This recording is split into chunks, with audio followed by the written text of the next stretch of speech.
Chapter 1072. In the sky, the Supreme Realm's attack immediately caused the night sky of Wuxia to become unstable. The lines of law shattered and trembled, causing the magic particles floating in the air to boil. The leaves of the trees danced as if they were possessed. The flickering lines of law flashed in the air, and the mountains were immediately torn apart. However, the battle in the forest did not end there. After Brendel sent Bradley flying with his sword, he did not even have the time to look at his teacher Mephistopheles' battle. Instead, he flashed to the top of the collapsed mountain. In the meantime, several Flame family knights tried to cross the lines of flame to stop him, but Brando, who had activated the Crown of Thorns and the Berserk talent, was already at his peak. As soon as he passed by, 7 or 8 shadows appeared in the sky with the 9 luminaries' sword art. Before the Flame family knights could react, the flaming blade had already swept through with the violent power of space. The swords in their hands were forcibly removed in an instant. The suppressive power made it impossible for them to resist, and they could only watch as the shattered holy swords penetrated their bodies. Brando withdrew the shadows he created, and countless dismembered bodies fell from the sky like raindrops, filling the sky with a rain of blood. These people could not even stop him for half a second. Brando was very clear about his own situation. He was now at full strength and could even be said to be in peak condition. He could even fight against an intermediate limiter. However, this state could not last for long. He only glanced at the collapsed mountain, then took a step back, raised his sword with both hands, moved his right hand back and slashed down. Under the flaming blade, the layers of soil immediately collapsed, forming a bowl-shaped depression with a diameter of more than 100 meters. However, the moment the power of law hit the center, a black crack that was more than 1,000 meters long silently appeared in the ground. Brando knew that Bradley had been swept into the mountain by his sword, but he was not seriously injured. His opponent was a limiter, so how could he be injured so easily? Brando's plan was very simple. Could even be said that it was the same as Richard's. It was to cut off one of Bradley's fingers before he could react and change the balance of power on the battlefield. Thus, his first goal was to beat Bradley while he was down and kill him in one fell swoop while he was at a disadvantage. Although killing a limiter might sound a little inconceivable, this world was filled with all sorts of chances and coincidences. No one could guarantee that they would succeed. What Brando wanted was this what if. If he succeeded, then the situation would be very different. Of course, even if he failed, he wouldn't lose anything. That was why he was so determined. Brando could not guarantee that his attack would have much effect. It was not as if he had never experienced a Supreme Realm battle, whether it was in this life or the last, but no one could say for sure how much of an impact a Supreme Realm attack could have on the extreme planes. However, after recalling his past experience of fighting against a world boss, Brando still cautiously estimated that this attack would at most injure the other party, but it was still a distance away from killing him. However, he was not in a hurry. Instead, he calmly retreated, because he knew that the initiative was still in his hands. It was at this moment that a golden red flame burst out from the cracks of the stacked rocks. Brando raised his hand, and with a soft hum, the sword wind had already missed him and flew into the air. The flame that scattered in the air brushed past his hair, burning off a few strands. Brando could not help but break out in a cold sweat. He immediately knew that he had made the right choice. If he had not retreated, then this sword would have beheaded him. He looked up and saw that the flame that burst out from the ground was rapidly retreating to both sides, revealing a sharp sword that looked like a whirlwind behind it, and the flame swordmaster Bradley who was holding it. The latter's condition was obviously not ideal. There was a bloody wound from his left shoulder to his right abdomen. Although it was not a penetrating wound, it did not look too easy. Bradley's injuries were rather serious, which was within his expectations. The attack just now was obviously a sword that Bradley hoped to turn the tables on, but he never dreamed that this young man would be so cautious. Brando looked at the sword in Bradley's hand, and his eyes narrowed slightly. He was no stranger to the sword formed by the wind. It was an elemental sword. Almost all elemental swords were imaginary swords. Apart from adding a certain amount of elemental damage, they were not sharp, but they had a special characteristic, that was, they could not be broken. As an extreme swordmaster, Brando was not surprised that Bradley had a backup top-notch weapon. In fact, experts of his level, including himself, would usually prepare several swords. For example, he had Frost Chance Cinna, Francis Grip, and the newly acquired duel as backup weapons. However, Bradley actually chose to use an elemental sword. It could only be said that he was frightened by the sharpness of Odorfice. But this was not wise. Brando rejoiced in his heart. When Bradley met him with his sword again, he simply chose to meet it head-on, as if he was trading his life for Bradley's. Bradley was shocked. His first thought was that there was a trick. Some swordsmen had an extremely valiant fighting style. They often chose to trade injury for injury to force their opponents to be restrained. But this tactic was almost useless against someone above the Supreme Realm. How could an old sword saint with nearly half a century of combat experience be affected by such a small trick?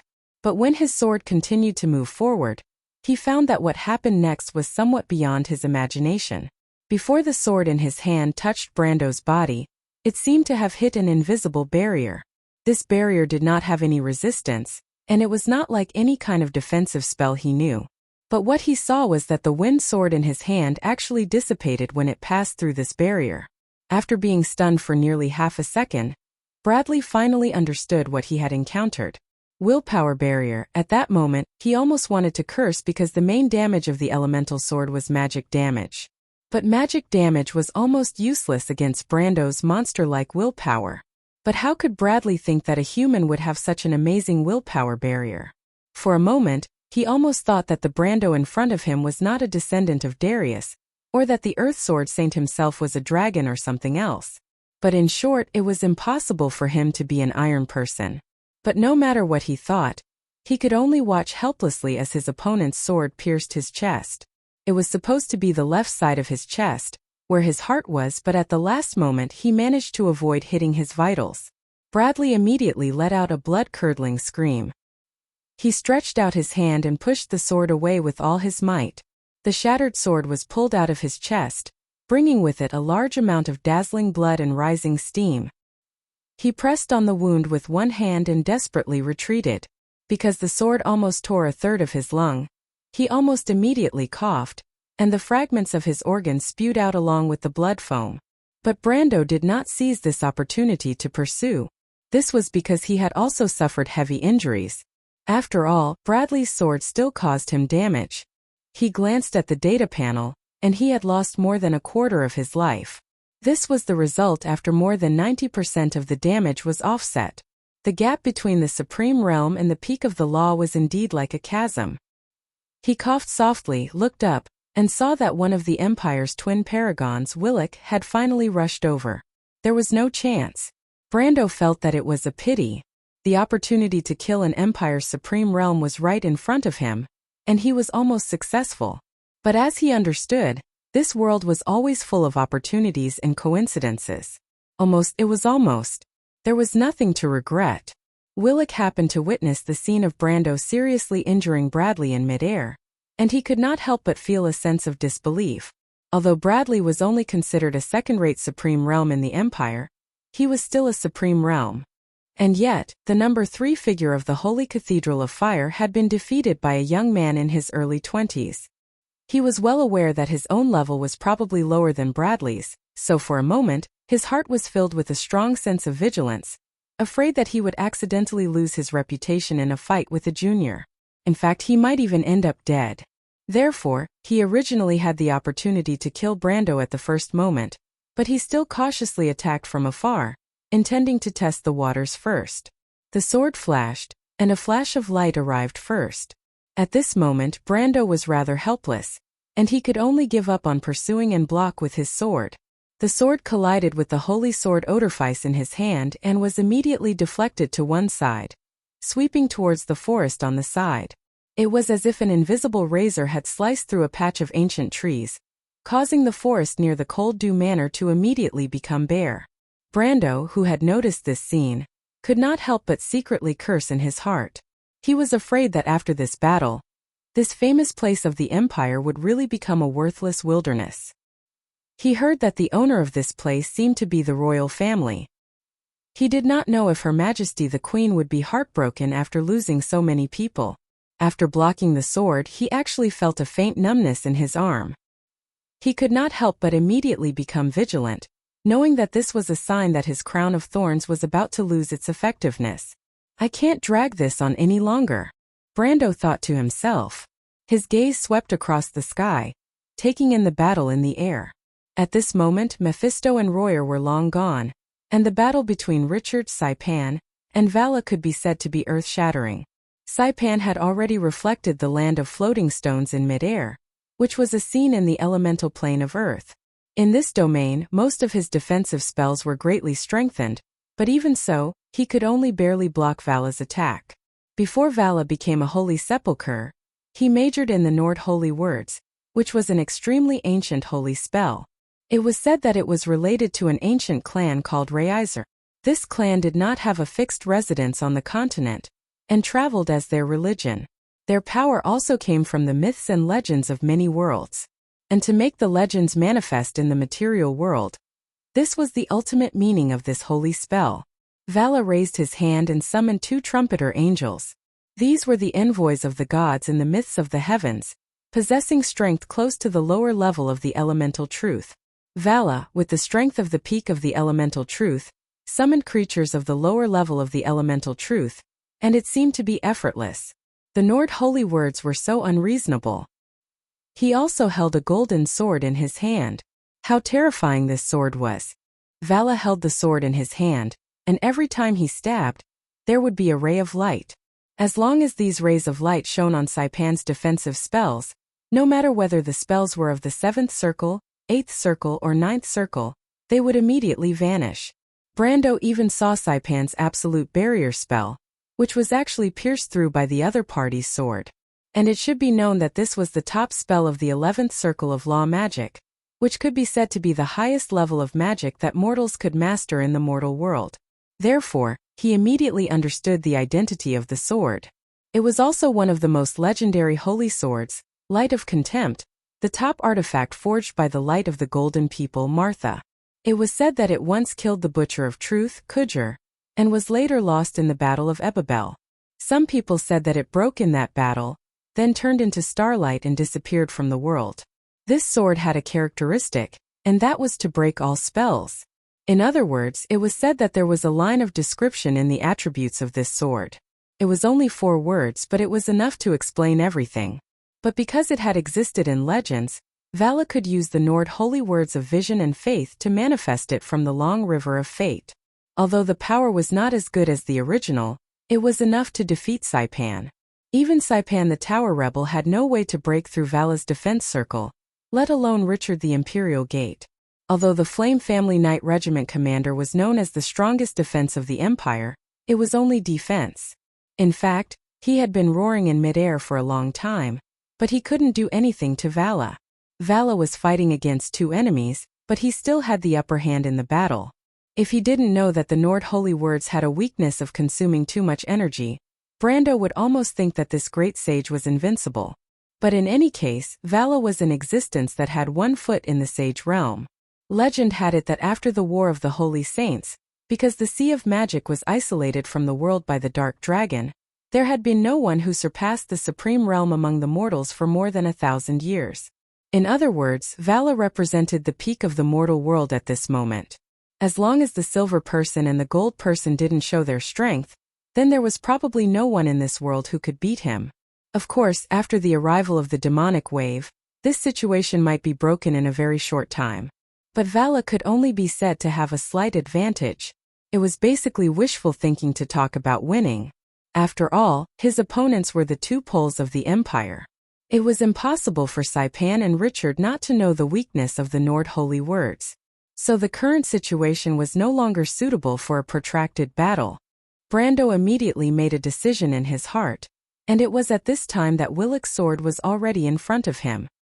He raised his sword and blocked the long sword that was slashing at him. The broken holy sword Oderfice in his hand shook slightly, and at the same time, his HP dropped by a line. This phenomenon immediately rang the alarm bell for him. It meant that the crown of thorns had disappeared, and his defense was close to 0. He had to break through. The Shire. While blocking Willick's attack, he contacted the others through telepathy. At this time the Shire, Mephistopheles and Andrique were not idle. In fact, they had been surrounded by the Flame family knight for a long time. While receiving Brando's order, the Shire forced several Flame family knights to retreat with a force field wave, and used the law of stop to freeze the two weakest among them. Because of the heavy losses before, the Flame family knight was a little too cautious at the moment. When the Shire suddenly attacked, their first choice was not to attack, but to retreat to protect their companions who were frozen by the spell. This gave the Shire a chance to breathe. "What is it, Sir Lord?" he asked while panting. "Don't continue to fight, come closer to me. Are we going to execute the next part of the plan, Sir Lord?" "Almost." At this moment, Brando once again forced Willick's sword back. The swords and odorifices in Willick's hands clashed in midair, and dazzling sparks splashed out. The sword in Willick's hand was not ordinary. It was the prisoner's song.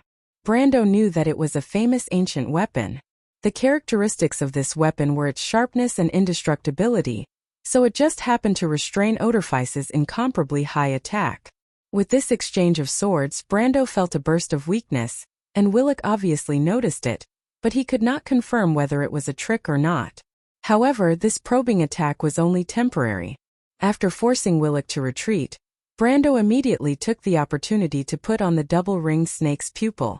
These two fantasy rings were his spoils of war in the deadly frost forest. Because it required magic power to be at the pinnacle of the law to wear it, he had been keeping them dusty until today. And this set of rings had a very special set attribute, which was to increase the bloodline and perception attributes by 100 points. Bloodline was still okay, but perception was extremely difficult to increase in the game. When this attribute was increased to more than 100 points, the perception would become extraordinary, and they would obtain magic vision and other characteristics. As soon as he put on the rings, he immediately felt the whole world change. Willick's body emitted circles of translucent ripples, and in mid-air, where Saipan and Vala were fighting, ripples that were hundreds of meters long swept across the sky. He knew that these were actually magic ripples. He raised his head and saw the space enchantment that Royer had set up before floating in the sky. Clang! The flaming blade and the prisoner's song collided once again. This time Brando took 7 steps back, and the crown of thorns finally lost its effect. It was as if he was in a weak state after going berserk, and he began to fall into a difficult situation. At this moment, Willick finally discovered the abnormality in Brando's body. "It's the crown of thorns." At this time Bradley suddenly shouted. As a high-ranking member of the Holy Cathedral of Fire, he certainly knew these inherited skills of the Templar Knight. What's more, he had seen the scene of Brando and the Flame Knight fight before, so he already knew that Brando was a Templar Knight. "I see." Willick's eyes flashed with a deep light. He knew that his opportunity had come. And Brando also seized his own opportunity when Willick was distracted. "The Shire. Dispel the spell in that direction in the sky." He immediately yelled at his mage servant. "Oh!" Chapter 1073. Medisha was like a silver cheetah running through the forest. Her calm expression did not reflect the anxiety in her heart. "Why isn't my lord summoning Hipamra and me? What is he waiting for?" At this moment, a figure flashed through the forest. She suddenly braked, her boots plowing 2 ditches in the soil that was covered with pine needles. After Medisa stopped, she saw a person standing in the middle of the forest. To be exact, it was a woman. If the lower half of her body was still considered as a person, then she would be considered a person. Hipamra also stopped. "Who is she?" She looked at Medisha and asked. "Andesha." Medisha looked at the woman in front of her in disbelief. The woman slowly turned her head. It was the Lord of Decay, Andesha, who was imprisoned in the Empire after being defeated by Brando and Veronica in the Loop of Trade Winds. The woman's condition was very different from what Medisha remembered. Her smooth face was covered with blood vessels that extended from her neck upwards like blood-red roots. Her eyes were pitch black, with a pupil that looked like a blood jade marrow embedded in the middle. It looked extremely demonic. Medisha was shocked.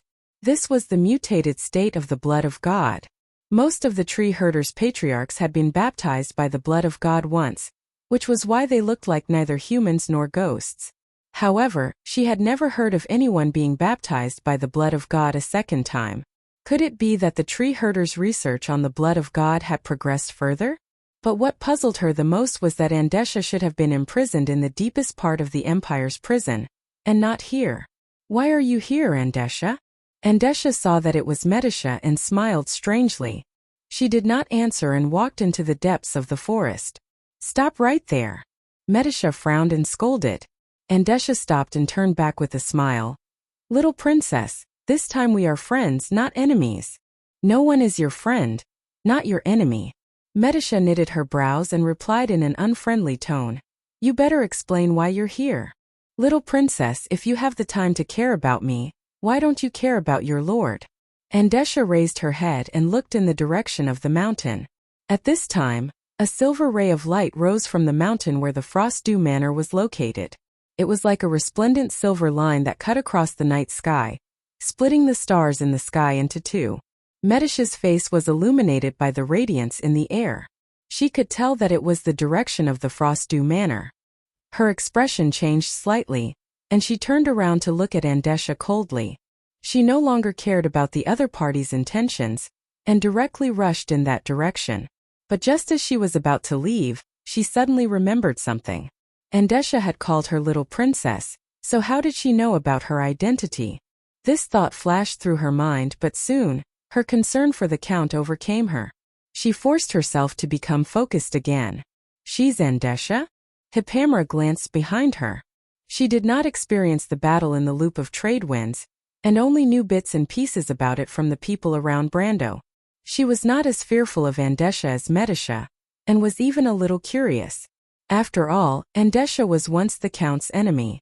You have to be careful of her. Medisha looked at Andesha and reminded her. None of the 12 tree herders are kind people. Their inheritance existed long before the War of the Holy Saints. It seems like she used the same method to identify me. This means that their inheritance is still intact. Hippamra nodded slightly, then sighed. But it's a pity that the tree herders were once believers of the goddess. In the dark forest behind them, Andesha looked at their backs thoughtfully, and the corners of her mouth curled up strangely. Their strength is rising so quickly, she sighed softly. This is a good era, but it's a pity that some people don't know how to appreciate it. Andesha raised her right hand, and the blood jade bracelet on her wrist shone brightly under the moonlight. She stroked the bracelet and said, The flaming blade has already rushed over. That little fellow has turned the Cold-Dew Manor upside down. That woman has underestimated him. Right, I met his subordinate just now, it's that princess. She suddenly fell silent for a moment, then nodded. Yes, I understand, my lady. Royale was known as the strongest magus in the Empire.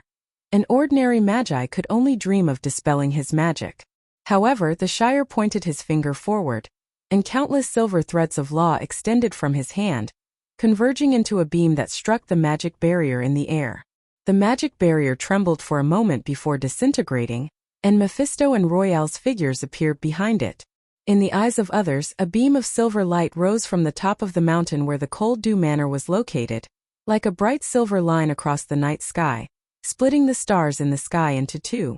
Saipan was fighting with Vala, and he almost lost his mind when he saw this scene. As an old rival of Royale, he knew the former's strength best. However, his old rival was already one of the top existences in the Empire 20 or 30 years ago. Although he had never fought with the Empire's #1 person, Vala, the difference between them was only about the same.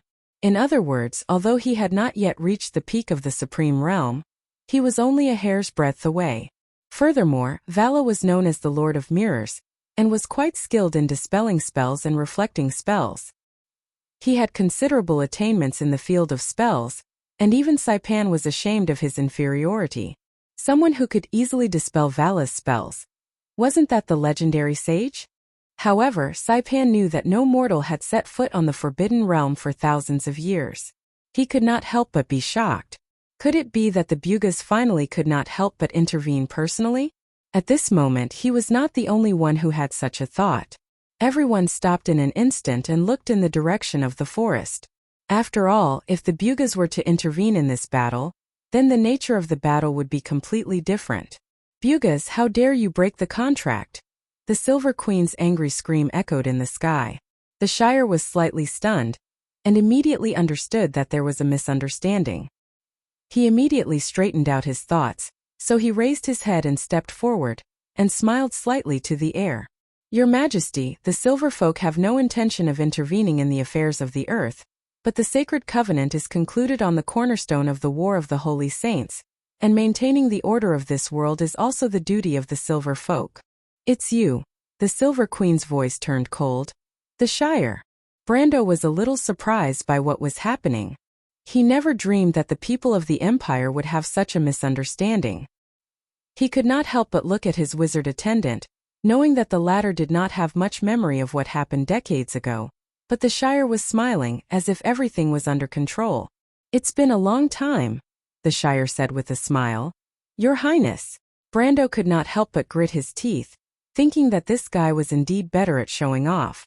I haven't seen you for decades and you haven't changed at all from that time, the Silver Queen said coldly. You really are a Silver Folk. Although I've suspected this for a long time, I didn't expect the Bugas to have started planning decades ago. William and Solomon keep saying that they have no interest in the struggle for power in the mortal world, but in fact the Bugas still have everything under their control. In the face of everything shown in the crystal ball, Constance, who looked like a 15-year-old girl, narrowed her eyes slightly and spat out a word contemptuously. Hypocrite. At this moment William, who was far away in the Great Glacier, could not help but sneeze a few times. The leader of the Wizards of the Silver Alliance could not help but look back in confusion in the biting cold wind. The Silver Folk were not born with diseases. Could it be that someone was secretly cursing him behind his back? The Shire, who quietly let the Bugas take the blame, smiled but did not refute the Silver Queen's words. Instead, he replied confidently, Your Majesty, no one can do whatever they want, whether it's you or the Silver Folk. It's the same. The Silver Queen was silent. The situation was a little beyond her expectations. The Bugas had not been involved in the affairs of the earth for thousands of years, not to mention that they had such an agreement on the battlefield of the final battle decades ago. These damn Silver Folk dared to go back on their words. She was furious, but for a moment, she found that she could not come up with any way to deal with the other party's shamelessness. Although she had many cards in her hands, that was only relatively speaking. No one dared to act rashly in front of the Silver Folk. The Shire was the only one in front of her. But who knew what else was hidden behind him? But the Silver Queen was cautious, and Brando and the Shire were also very nervous. The others thought that they had backup, and even the Grey Sword Saint Mephistopheles looked over thoughtfully. Only Vara, the great seigneur, looked around a little doubtfully, and finally his eyes fell on the Shire. He narrowed his eyes, apparently seeing something, but did not speak.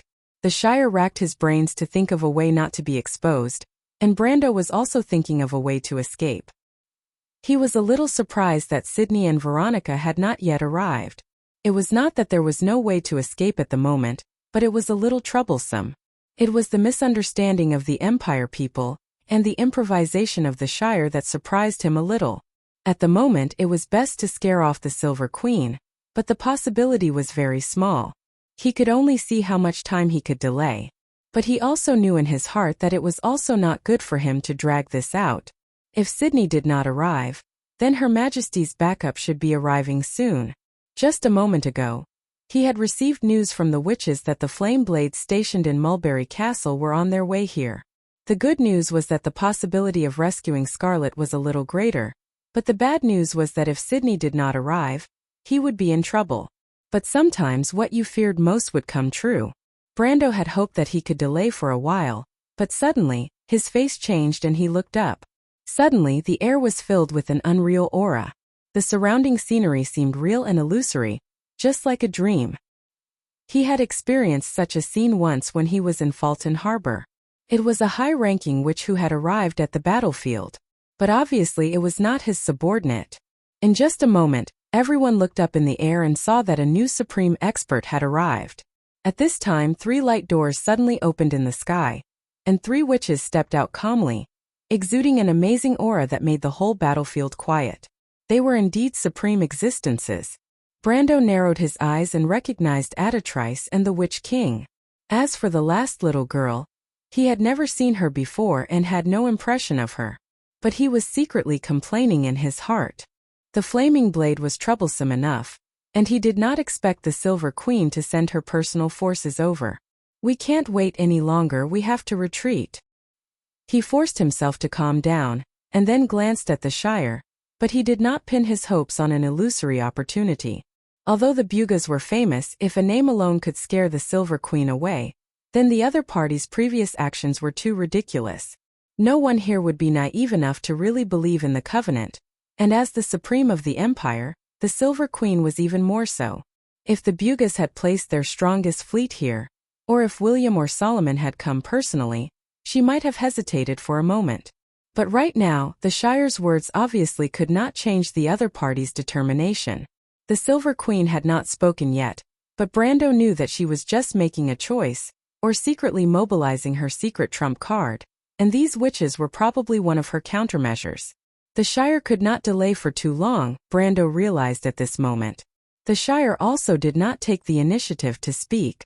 As a former genius of the younger generation of the Highland mages, he also had extraordinary talent. Everything that Brando could figure out, he naturally already knew.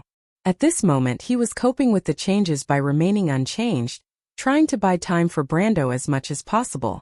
After a moment of silence, the Silver Queen suddenly said, "Wait." She frowned on the back of the crystal ball, and her voice became suspicious. "The Bugas have never broken their promises. This is not their style of doing things." Brando's heart sank. He did not expect the Silver Queen to find the problem so quickly.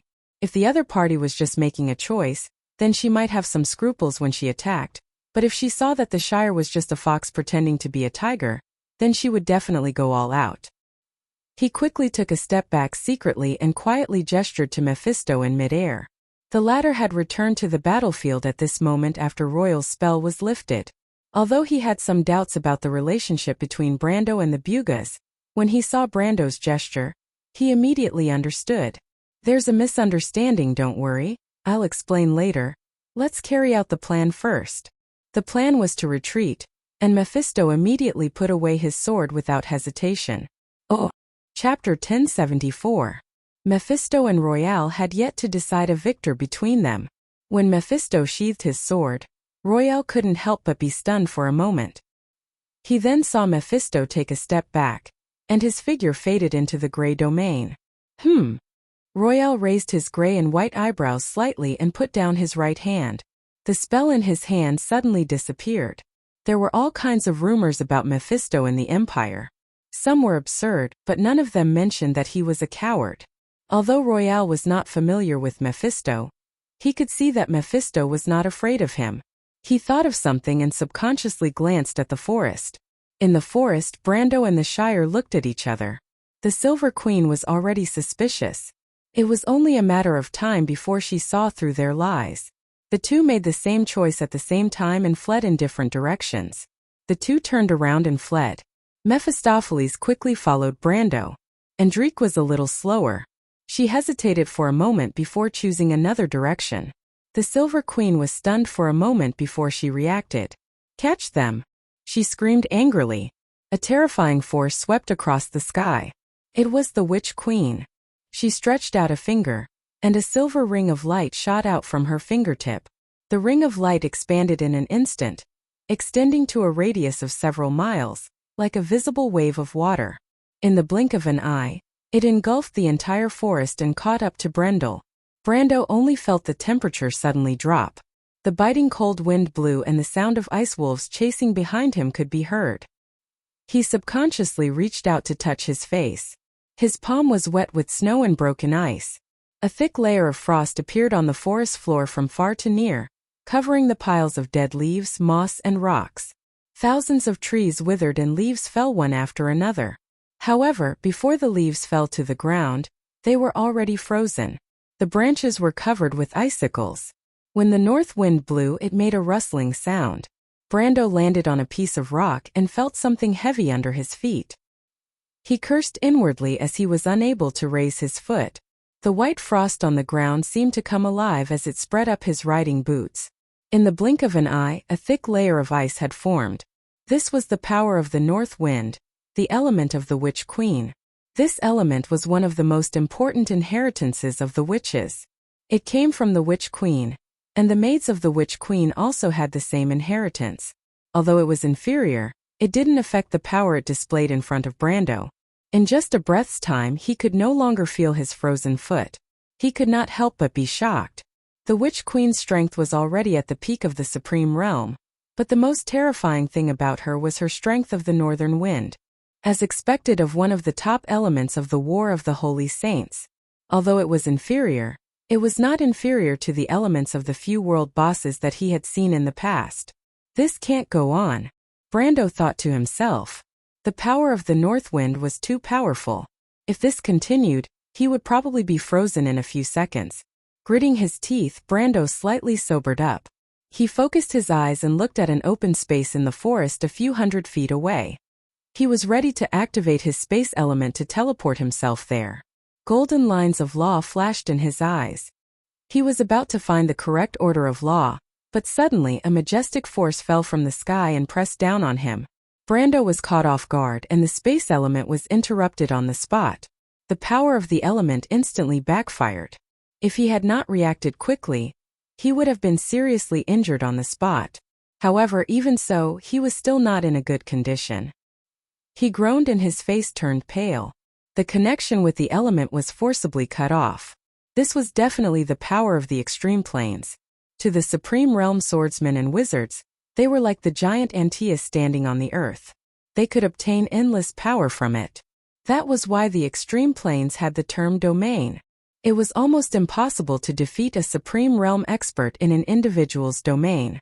Therefore, in a battle above the Supreme Realm, the stronger side would often use their own domain to defeat the other side's domain.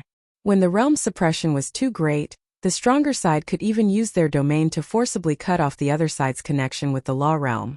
There was definitely more than one person on this battlefield who could absolutely suppress him. However, there were only a few people in the entire empire who could cut off his connection with his elements without pulling him into the extreme planes and using the power of a Lemaitre to such a degree. Brando raised his head with some effort and saw Royale's right palm in the air. In the air, Vala could not help but shake his head. Mephistopheles told him not to worry about Brando. He was really curious about where the Ash Sword Saint's confidence in his student came from. After all, Brando was facing not just one, but several people at the peak of the Empire's power pyramid. Vala was slightly disappointed when he saw that Royale and the Witch Queen had teamed up to stop Brando.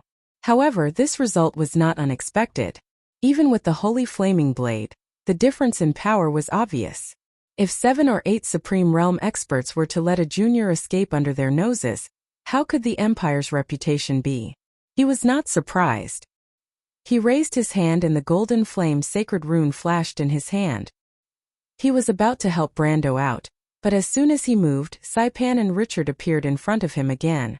The Flame Sacred Knight's Grand Commander's long golden hair danced in the wind like an angry lion.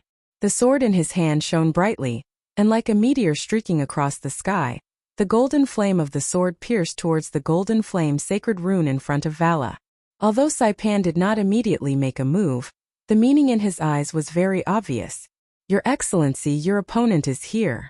Vala was helpless. If it was only Richard, he would not be able to do anything to him.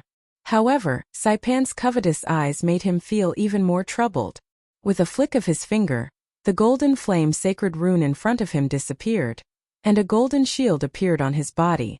The golden sword slashed accurately on the shield, and in an instant, half of the sky shone as bright as day. Thunder continued to rumble on the mountain where the Frost Dew Manor was located. At this moment, the brilliance of the sword and magic intertwined. The entire Empire's capital had long known that there might be an elemental-level battle on the mountain, but no one dared to leave their houses to find out.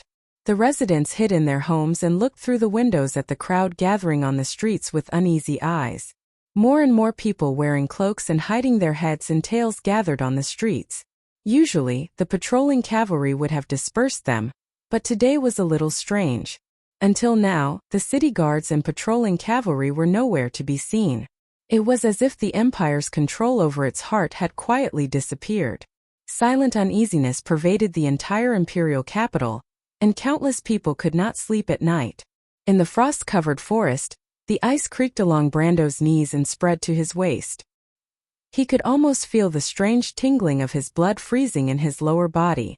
The Witch King looked at him in mid-air. She was a rather beautiful middle-aged woman, but her eyes were like rolling mercury balls. Neither the white of her eyes nor the pupils could be seen. They were gray and silver, making her look very cold. She looked at Brando with a cold look and said, "The Dark Dragon?" It was not difficult for Brando to hear the mockery in her voice, but his expression did not change. He frowned as if he was thinking of a way to escape. He maintained this posture for a few breaths, and the ice continued to climb along his waist, covering his chest in the blink of an eye. But it was at this time that Royal, who stretched out his right hand to cover Brando, suddenly frowned and subconsciously looked in the direction of the Marigold Commercial District. The Witch King's expression changed instantly. It was at this moment. Brando, who was frozen by the north wind, suddenly collapsed like an ice sculpture and turned into snowflakes that scattered in the air. These snowflakes dissipated before they fell to the ground. Icebreak. Adatrice looked at the Witch King subconsciously. If she did not know that it was impossible, she would have thought that the Witch King was in cahoots with Brando. The Witch King was tricked by an elementalist's third circle illusion.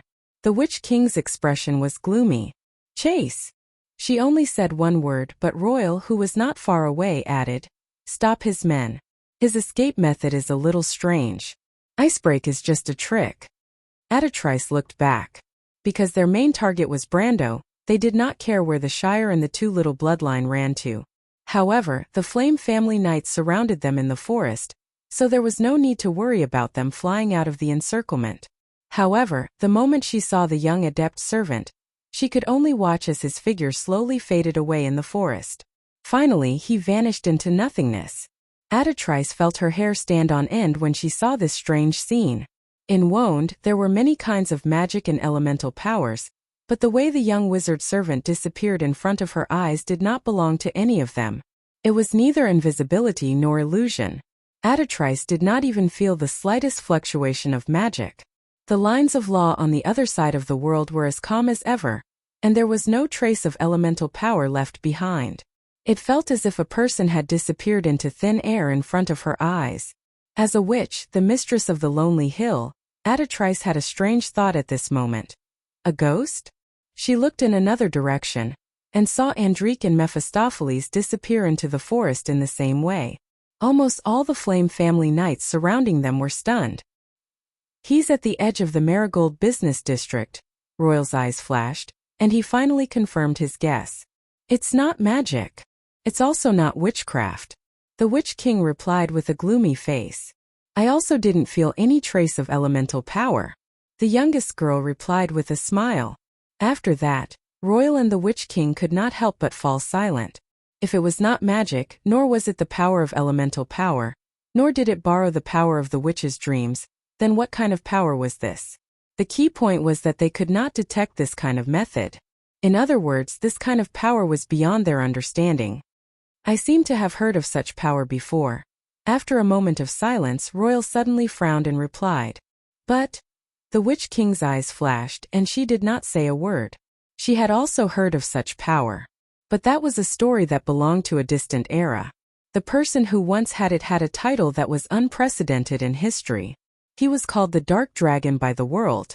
Vara, who witnessed this scene in the distance, could not help but have a flash of light in his eyes. He did not expect this little guy to really give him a surprise. Unlike anyone else present, he clearly recognized the source of Brando's power. Planeswalker, they really came back again. Mephisto's student was really amazing. He slowly stopped, and a beam of light broke through the dark clouds and descended from the sky. It actually made Richard and Saipan, who were fighting against him, unable to move. Sanctuary of Holy Words. There were several exclamations from below. Richard and Saipan were fixed in the flawless golden light, glaring at Vara. In the distance, Royal subconsciously wanted to attack, but after glancing at the golden light all over the sky, he shook his head and retracted his footsteps. Holy Word Shelter was the top holy spell of the Holy Cathedral of Fire, which could not be learned by anyone other than the Holy See. It was also the strongest life-saving method above the Holy See. Within the range of Holy Word Shelter, if Vala wanted to leave, No one in Vaunt could stop him except the sage. Thinking back, Sydney used this spell to escape from the capital. At that time, Richard and others could not do anything to her, let alone Vara himself. At this moment, Vara's figure was fading in a golden light. He finally looked at the dark night sky and shook his head. The Empire is no longer the same as before, Your Majesty.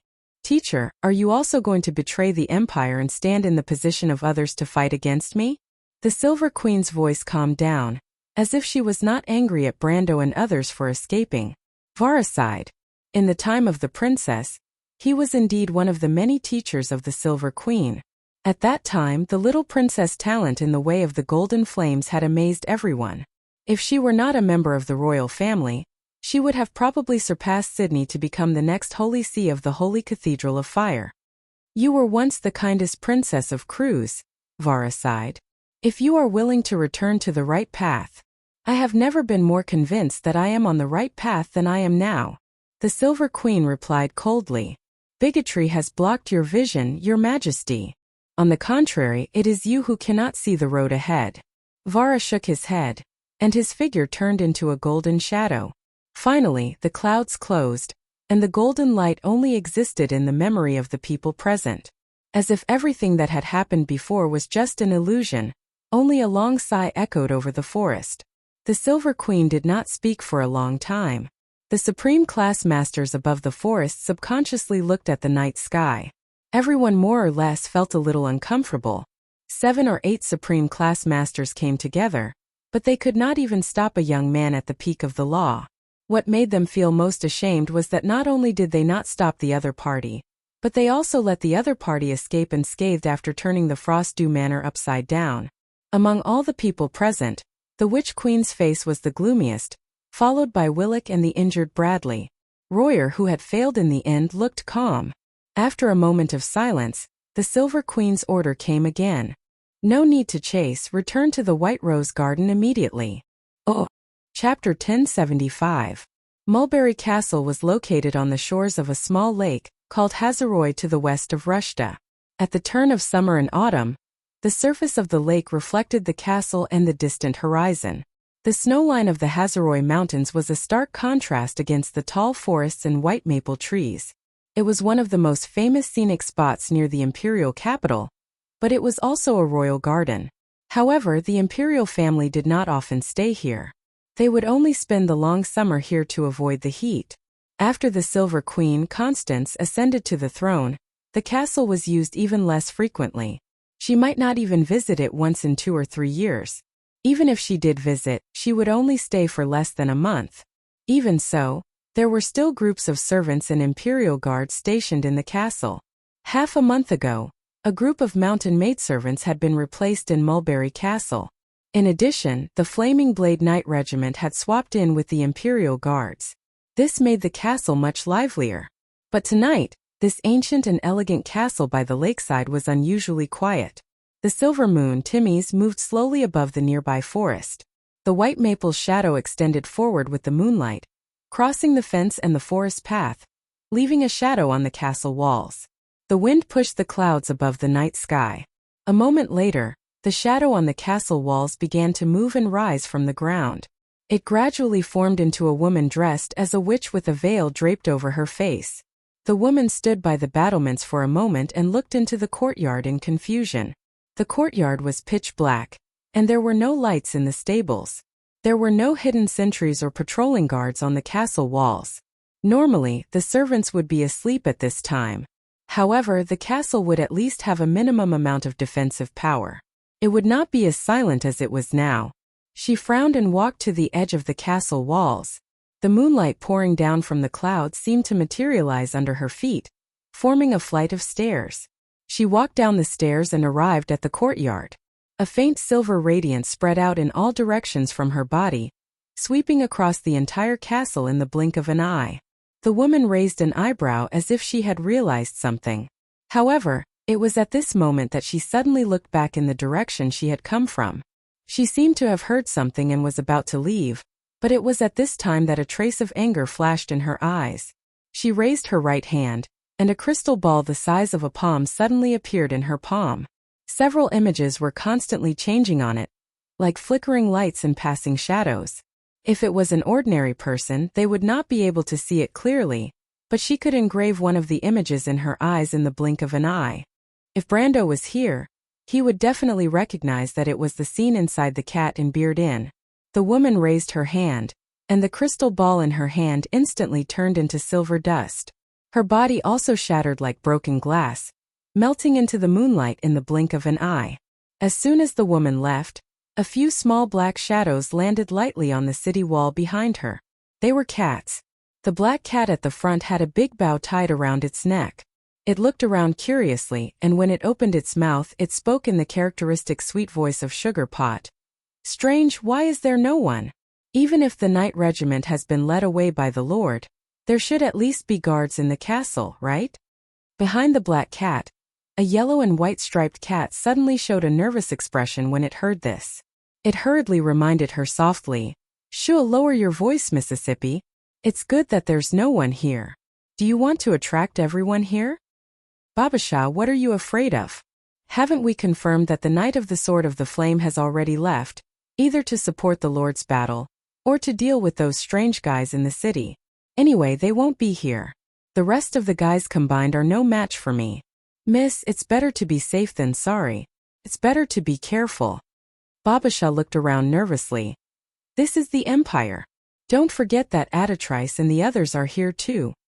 "There's no one here." Sugar Pot, who had turned into a black cat, glanced at the castle immersed in darkness indifferently. She raised her head, sniffed around with her nose and wondered. "But there's a strange smell in the air. Seems that someone of our kind has been here. Strange, I'm not sure. Does that woman have such a powerful guy under her command? Could it be the Witch Queen?"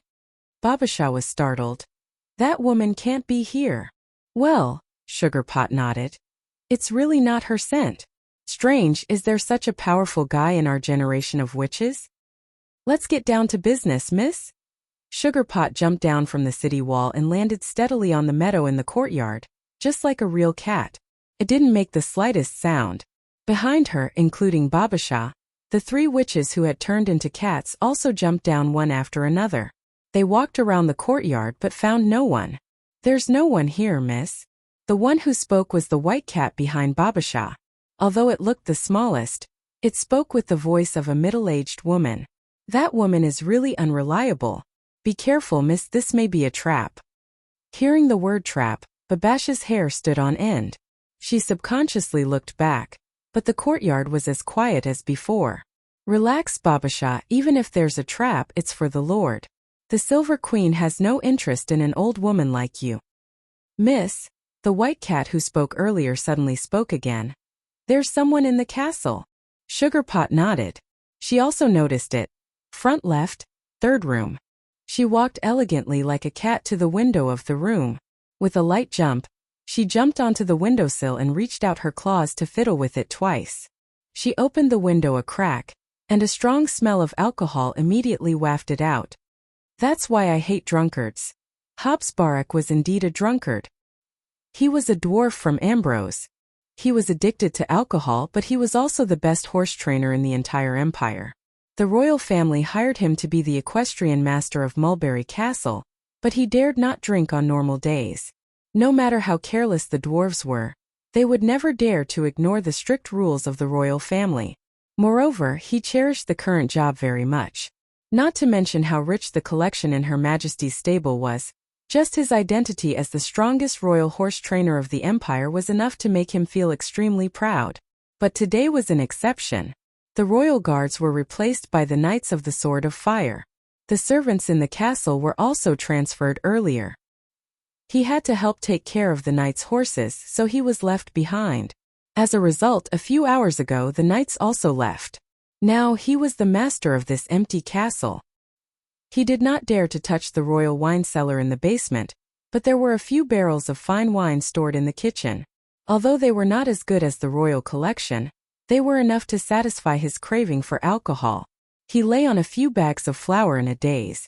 He could not remember how much wine he had drunk. It seemed that there was a small barrel of dwarf liquor, then 3 bottles of Landfair liqueur, and a bottle of whiskey. The alcohol seemed to form a thick cloud and wrapped him in it. Hobsbawk burped. This was the life he was pursuing. He had a dream in a daze. He dreamt that he had earned enough money and returned to his hometown to build an unparalleled wine cellar. There were all kinds of rare wines in the cellar, from the Griffin's Feather in 1936 to the famous Cold Moon wine.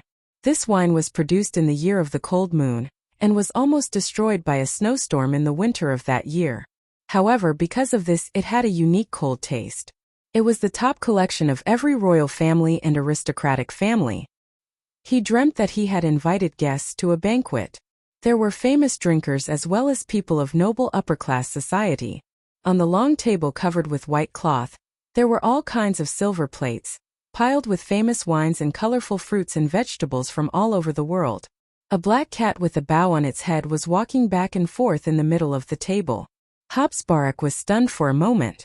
He almost thought that he was seeing things. Why was there a black cat on the table?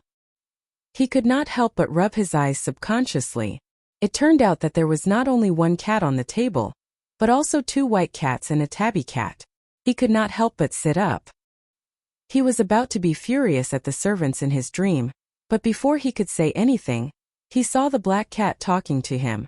Habsburg. The black cat stretched out its paw and fanned in front of his nose. It said with a look of disgust, "Damn drunkard, I'll give you a few words or I'll send you to hell." The dwarf trainer's eyes widened. The cat actually spoke human language. He shook his head and thought that he was indeed dreaming. But a moment later he suddenly woke up. Everything in the dream had turned into bubbles, and the surrounding environment had turned into a pitch-black kitchen. The narrow space was filled with the strong smell of alcohol and raw meat. On the wooden table directly opposite him, there were exactly 4 cats standing there. Among them, the black cat was the leader, and it was staring at him with eyes that were emitting a dim light in the dark. "Ghost!" The dwarf shrieked in fright, his legs kicking wildly as he crawled backwards. With a bang, he crashed into the water bucket behind him. A series of rustling noises came from above his head, and the various spice jars that were originally placed on the shelf immediately toppled over, smashing into his head and face. "Ha!" Sugarpot could not help but laugh at this guy's stupidity, but she quickly put on a straight face and said, "Habsburg, did you hear what I said?" The witch was good at controlling dreams. She had already known the name of the other party in the dream. However, the dwarf trainer was so scared that he broke out in a cold sweat. It was not a good sign to meet a black cat in the middle of the night in Wound. Some legends in the countryside often believed that black cats, like crows, were the messengers of death. Moreover, these animals that brought bad luck were often associated with the witches, which was even worse. Habsburg did not know that the people in front of him were the witches, but he was extremely frightened. He thought of the black cat's words and thought that it was really the messengers of death who came to send him to hell. Did he drink himself to death? He could not help but feel sad. The sad thing was that he had not drunk enough. "Let me ask you a question." Sugarpot did not care what he was thinking. Her eyes were shining with a charming light, as if it could make people fall into a dream. "Where is the mistress of this place?" "St. Contic Palace, White Rose Garden." 2 rows of knights slowly stopped outside the gate of the Rose Garden. It was very quiet at night. There was not a single person on the Imperial Avenue. Rows of oak trees stood on both sides of the avenue, casting dark shadows on the ground. Outside this solemn palace was a large open meadow. There were no other buildings within a few hundred meters. It was all the royal gardens. But the knight's visit in the middle of the night still woke up the residents in the distant streets. The citizens secretly looked in the direction of St. Contic Palace through the window under the cold moonlight. From afar, they could see that these knights in black armor were not the imperial army, nor were they the knights of the Holy Cathedral. Which duke's guards were they? Why did they come so late? And in St. Contic Palace, there was also a gaze that fell on these knights' body. Constance could clearly see the situation in the Rose Garden and the Imperial Avenue from the French arched window in her study. She sat behind her desk.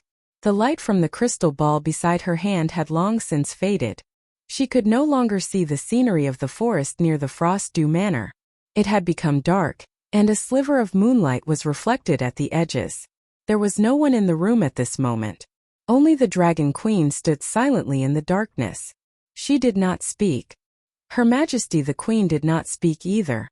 Her gaze passed through the glass of the window and looked at the tightly guarded black carriage between the 2 rows of knight.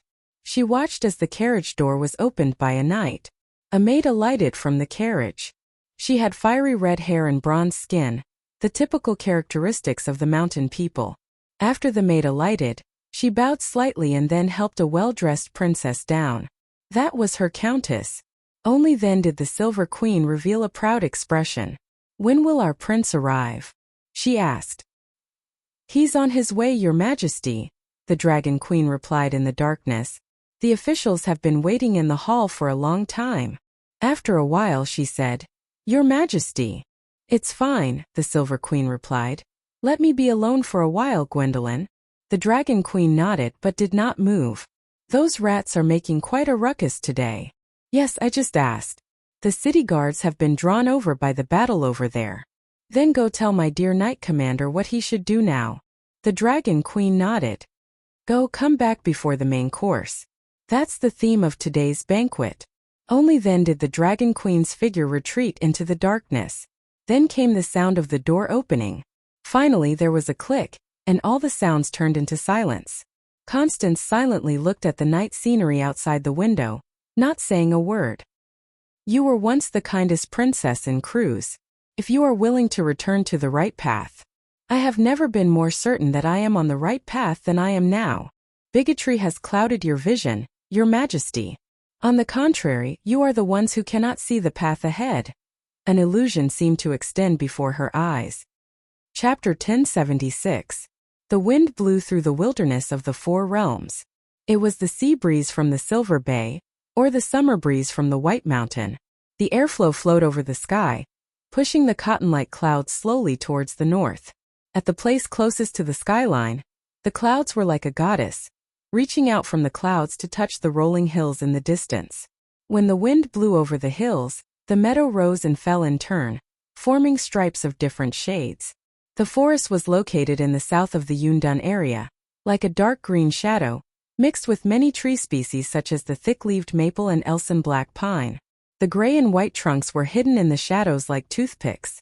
The forest and the alfalfa tributaries under the low river bank formed a clear boundary. To the east was the kingdom of the elves, across the river from the allied forces of the Holy Cathedral of Fire.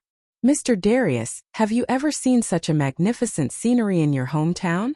The wilderness of the 4 realms is unique in Wonde. In terms of magnificence, even the White Plains cannot compare to it, Your Highness." The general on the horse looked at the horizon, trying to find traces of the elves' movements, but to no avail. The Alkash Mountains hung down from the sky like a shadow.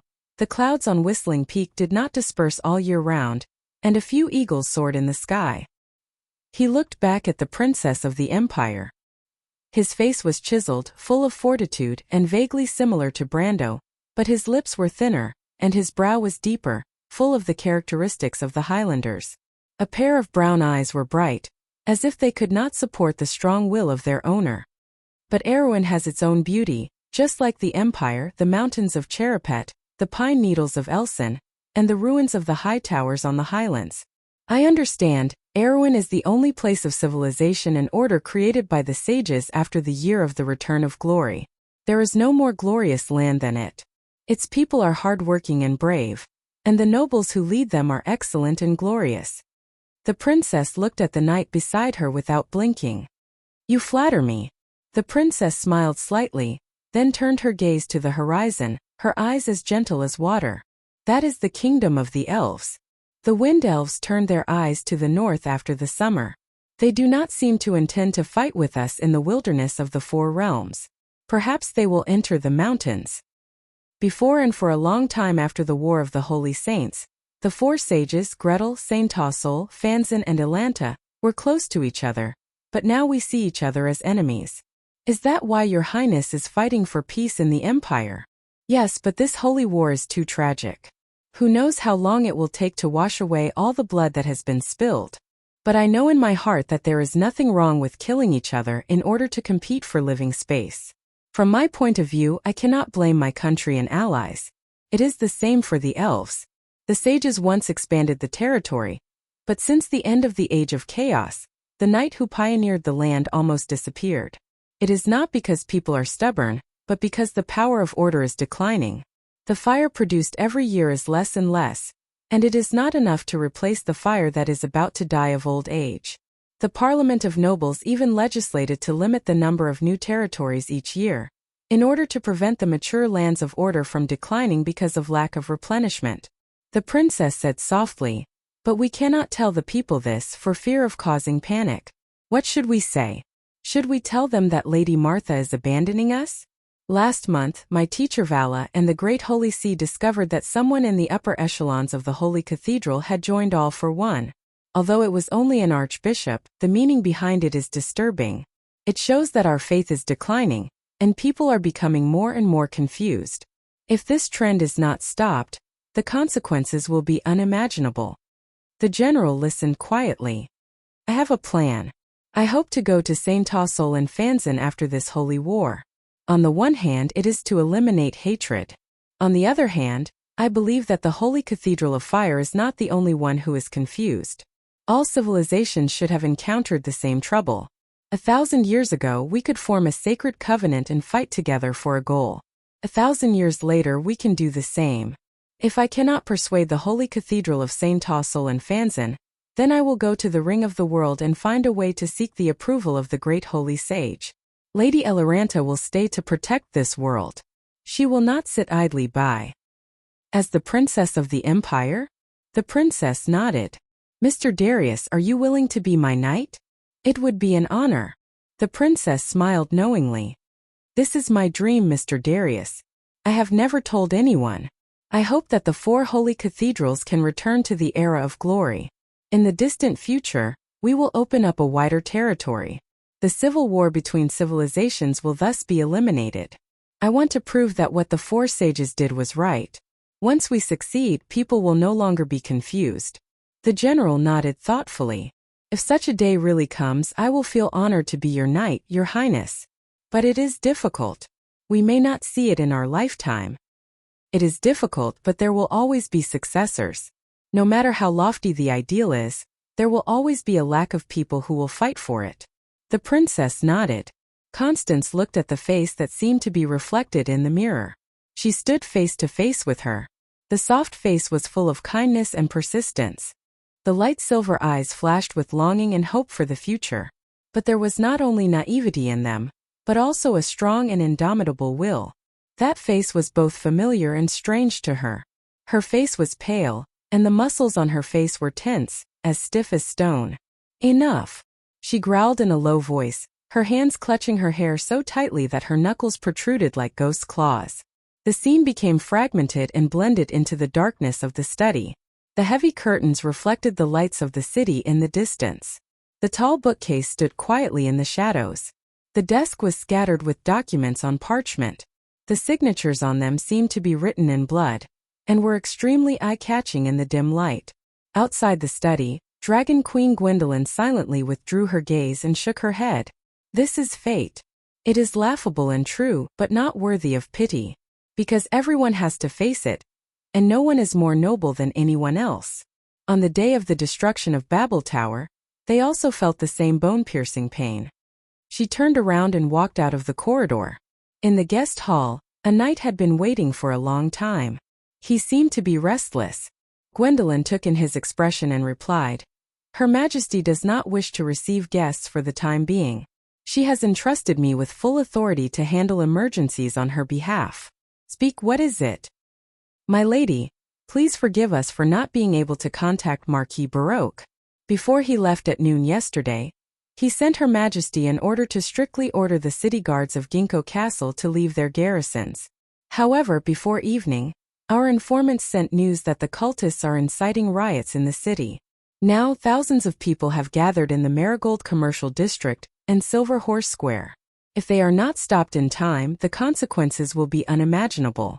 "Is this news before you left the garrisons? Or is this the latest news?" "Before I left the garrisons, my lady."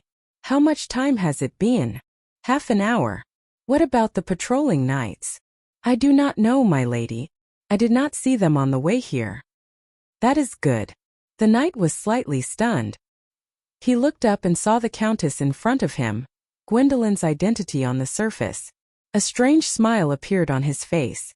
Before he could react, his consciousness was shrouded in endless darkness. Gwendolyn looked coldly at the corpse on the floor. The young man had died with his eyes wide open on the carpet. His head and headless body were on each side of the carpet. The blood showed a dark color in the darkness. The shadow of the corpse wriggled as if it was alive, and in a moment it was reduced to nothingness. Marquis Baroque won't give you any orders, but you won't be able to hear it anyway, she muttered to herself as she looked at the hole in the carpet. Marquis Baroque won't give you any orders. Her figure slowly melted into the darkness. The scenery before Brando's eyes changed rapidly. The forest was pulled behind him faster than the speed of light. Oak trees, goosefoot grasses, and heather were hidden under the rocks. Due to the speed, the trunks and leaves were almost connected into a straight line, to the point where they were indistinguishable from each other. It was as if they had flowed into a color plate and mixed together. Then a speck of light appeared in front of him. The speck of light arrived in front of him in an instant. The scenery within extended and expanded, turning into a quiet night scene on the east bank of the Marigold River. The river glistened under the moonlight, and an ancient bridge spanned the waterway between Cold Dew Forest and the commercial district. The rows upon rows of roofs in the city gave off a faint silver light in the distance. Brando was stunned for a moment before he realized that he was already at the foot of the mountain of Cold Dew Manor. My lord! Brando turned around and saw Medisha and Hippamera by her side. He did not speak, but immediately waved his hand. Several doors of light opened in the air, and the Shire and Mephistopheles fell out one by one. Finally, Andrique landed heavily on the female vampire. Ugh! Andrique used her hand to push herself up from her brother's body, pressing the latter's head into the mud at the same time. She did not even look at the latter. Patting the dust off her skirt, she silently took a few steps away from the riverside. Although bloodkin were not as afraid of water as the legends said, they did not seem to like it that much either. Brando looked at Mephistopheles, who got up from the ground and wiped the mud off their faces with their hands. He could not help but shake his head helplessly. Although the card had turned Mephistopheles and Andrique into twins, the latter did not always seem to admit it. Hippamera also glared at Andrique and walked over to help Mephistopheles wipe their faces clean. The priestess was known for her kindness in the Abbey's domain. Although she liked to keep some strange animals, which made it difficult for people to get close to her. My lord, Medisha breathed a sigh of relief and asked with some concern, the battle just now? There was a small accident. Where is Sydney? This should be the edge of Marigold's commercial district. Nearby is the 12 Fingers Alley, and the patrolling cavalry's headquarters is located at the junction between here and the Queen's district. That's right, Brendel asked as he observed the surroundings. The riverbank and forest quickly formed an impression in his mind. Lady Sydney and His Excellency the Legion Commander left before us. Did they not arrive? It seems that they have been intercepted. Except for Royale Saipan and the other supreme beings, Cruz did have the strength to do this, Brando thought to himself. The Silver Queen is not completely defenseless. He replied, there's no need to wait for them. Sydney and Lady Veronica have their own ways to escape. I don't know when the Silver Queen will catch up. Although the ability of a planeswalker should be able to confuse them for a moment, Royer and Saipan are the top wizards in Kurlutz. They must have their own ways to detect the direction of my escape. He looked at the west bank of the Marigold River. We will go along the canal between the Marigold Business District and the Queen's District. After we reach the King Street, we will go directly to the west of Rustle. Although that is where the patrol cavalry headquarters is located, the cultists are inciting riots in the city. If I'm not mistaken, the city guards and the patrol cavalry should be attracted to them. This route is actually safer. My lord. Brando turned around and asked, what's wrong, Medisha? Do you have anything to add? The Silver Elf Princess frowned and hesitated for a moment. She seemed to want to say something, but she finally made up her mind and said, we met Andesha earlier. Who? Brando was stunned. Andesha, she? Did she attack you? Medisha shook her head. No, but she looked a little strange. Have you heard of the second corruption, my lord? The second corruption, you mean she looked like she was injected with the blood of God for the second time? Brando immediately reacted. That's impossible, unless she doesn't want to live anymore. Medisha could not help but look at her lord in surprise. Although the tree herders were no different from the members of All for One and the sheepshead cult in the eyes of ordinary people, few people knew that these former druids who called themselves the Withered Ones had been secretly studying the power of the blood of God for more than 10 centuries. Many people did not even understand what the blood of God was, and they confused it with the demonic sacrifice of the sheepshead cult. But Medisha knew that although the tree herders were extremely crazy, the blood of God in their hands was the real blood of God. It was not the demonic blood or the power from hell as the rumors said. However, not only did her lord have a clear understanding of the God's blood, he was also able to point out the nature of the secondary corruption. She couldn't help but be curious. How did he learn such obscure knowledge at such a young age? Brando did not know what the little princess was thinking. He only frowned deeply. It was not strange for Andesha to appear here. She was originally in the imperial capital. Perhaps the rioters had attacked the imperial prison, but the second corruption was somewhat unusual. I hope there is no connection between the two. He did not know why, but he felt a deep uneasiness in his heart. Oh. Chapter 1077. When the battle at the Cold Dew Villa came to an end, Rushta's restlessness and chaos were spreading under the night sky. The 12th month square was filled with people. Duke Durat's statue stood in the middle of the square, sitting on his earth dragon Lonely Flame. He held a long sword in his hand, and the long sword Azalea was pointed forward. Under the cold gaze of the statue of the demon slayer knight, all the ambitious and scheming people in Rushta were ready to make a move. It was as if a grand performance was about to begin, and all that was left was for the curtains to be pulled open. As if to make a note of this, a loud voice was heard from afar. The harsh voice was like two sharp metal files ringing in one's ears. The noble master will return to the world to save and cleanse all this filth. In the Epic of the Pale poem, the angel Eroma killed the evil god Frederick and perished together with the army of dusk. After her death, her blood flowed into a lake. 12 centuries later, someone found her shield in the lake. The Flame King Gretel built this city with the shield as his name. In the Cruz language, Rushta represented holiness, justice, and victory. The secret society's followers claimed that the empire was notorious for its brutality. 1,000 years later, Eroma would return to this land and punish the evil queen. This rumor was baseless, but it was widely spread under the queen's rule. The people believed it as if they had hypnotized themselves. Seti was mixed in the crowd. The hot air was coming from all directions, mixed with the stench of sweat and feces. Her hair was wet and stuck to her pale cheeks, but the girl did not notice it. She just stared at the center of the square without blinking. In the middle of the crowd, the secret society's disciples, who were dressed in thick cloths, formed a circle. In the middle of the circle, the ground of the square was crisscrossed with scarlet patterns. The fresh blood from the lambs was smeared on the pitch-black stones like thorns from hell. It quietly emitted an aura as if a bloody storm was about to arrive. However, the people did not seem to notice it. A buzzing sound echoed in the square. The followers were chanting and praising a mysterious name. Eroma! Eroma!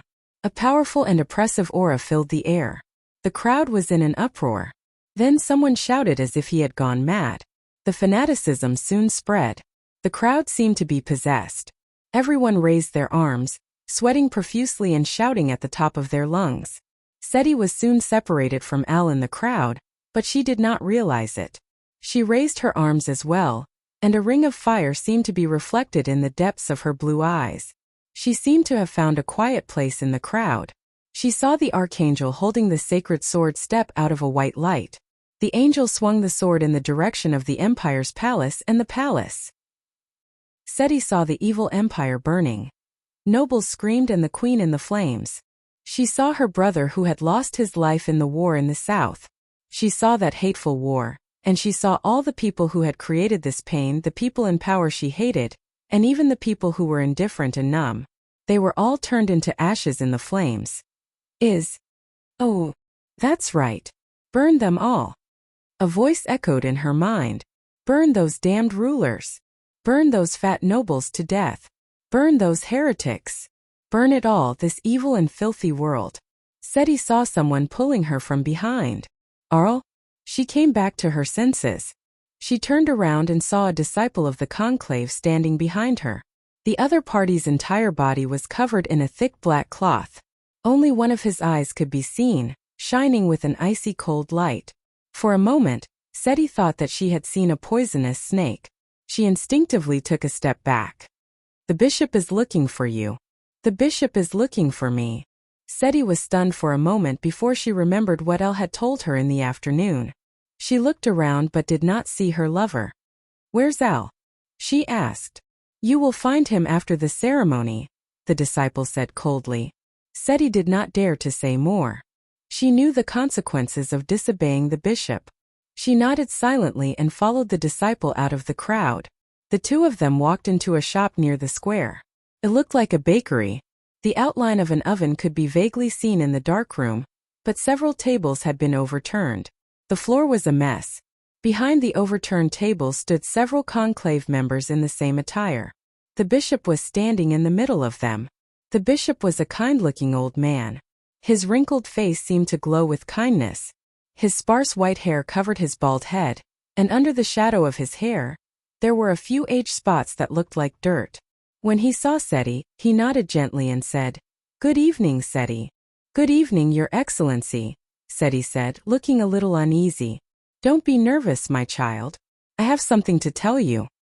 Your Excellency, we just received the news not long ago. Since it's related to you as a believer of God, I believe you have the right to know. The old man narrowed his eyes, and an unknown light flickered in his blue-gray eyes. Seti was stunned for a moment. He didn't know what was related to him, and why the bishop would come looking for him. Do you want to hear it? She nodded. It's about your brother's murderer. What? Seti's eyes widened like a frightened cat, and her hair stood on end. Her brother was recruited into the army because of the Empire's war against the South, and he died in a foreign land. The priests of the conclave told her that the culprits were the nobles who rashly started the war out of greed. She had always regarded those people as murderers, but now the bishop told her a different story. There is no secret, my child. But you should know that your brother was killed by the Erewhon. Do you know who was the commander of the Erewhon? Seti paused for a moment and shook her head. Although she was not a country girl, she did not know much about the war that happened thousands of miles away from the Empire. In fact, she did not even know where the war took place. All she knew was that her brother died in the war. That person is the Count of the Erewhon Kingdom. His territory is in Tanajul. Those greedy nobles again. Seti gritted her teeth. The bishop sighed and continued. My child, what I want to tell you is that you've seen him more than once in the past few days. What? Seti was stunned. Those people from the Erewhon Kingdom are staying in your hotel. Do you remember now? It's them. The bishop nodded and confirmed Seti's guess. Then he looked at Seti silently. The girl seemed to be a little uneasy. Her brows were furrowed and she seemed to be thinking about something. What are you thinking about, my child? I don't know, Bishop. What should I do? If you want revenge, that's fine, my child. But it's dangerous for you. I'm not afraid of danger, Bishop, Seti replied with a trembling voice. But I don't know what to do. You want revenge? The bishop's blue-gray eyes seemed to be covered with a layer of gray. Seti hesitated for a moment, but the image of her brother appeared in her mind. She nodded firmly. But if anything happens to you, have you thought about your sick father, my child? The bishop asked kindly. Alcra will help me take care of my father. Alcra, I know this young man. He's your lover, right? Seti's face was gloomy. She lowered her head and nodded weakly. The bishop's face was hidden in the shadows, but there was a faint smile at the corner of his mouth. If you want revenge, you won't be able to do it to Count Tanajul, my child, the bishop said slowly. His voice was low and hoarse as if it contained magic. It opened Seti's Pandora's box little by little. But you can do it to the people around him just like how he killed your family. And this count just so happens to have a fiancé with him. Seti did not know how she managed to get there from Rushta. She stumbled along the main road that was used for carriages. Not far from her was the familiar woodland and the riverside that shimmered under the moonlight. Old Kent's hotel stood on the other side of the bridge. It looked like a hazy shadow under the night sky. Seti was used to the scenery on both sides of the road, but at this moment it felt strange. It was as if there were countless pairs of malicious eyes hidden in the forest. They stared at her through the gaps between the trees without blinking. The sound of owls chirping in the distance was faint. Occasionally, the sound of wings flapping could be heard from the forest. It was the sound of winged creatures hunting voles in the forest. These noises made her shiver. She felt like a wandering soul wandering aimlessly in the wilderness. As she got closer and closer to Old Kent's hotel, the outline of the wooden and stone building gradually emerged from the darkness.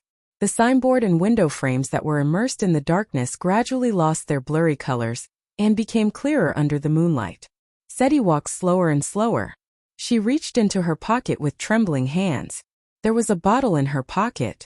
She held the bottle, and the cold porcelain made her heart skip a beat. She gasped as if she was holding her own fate. The bishop's words appeared in her muddled mind.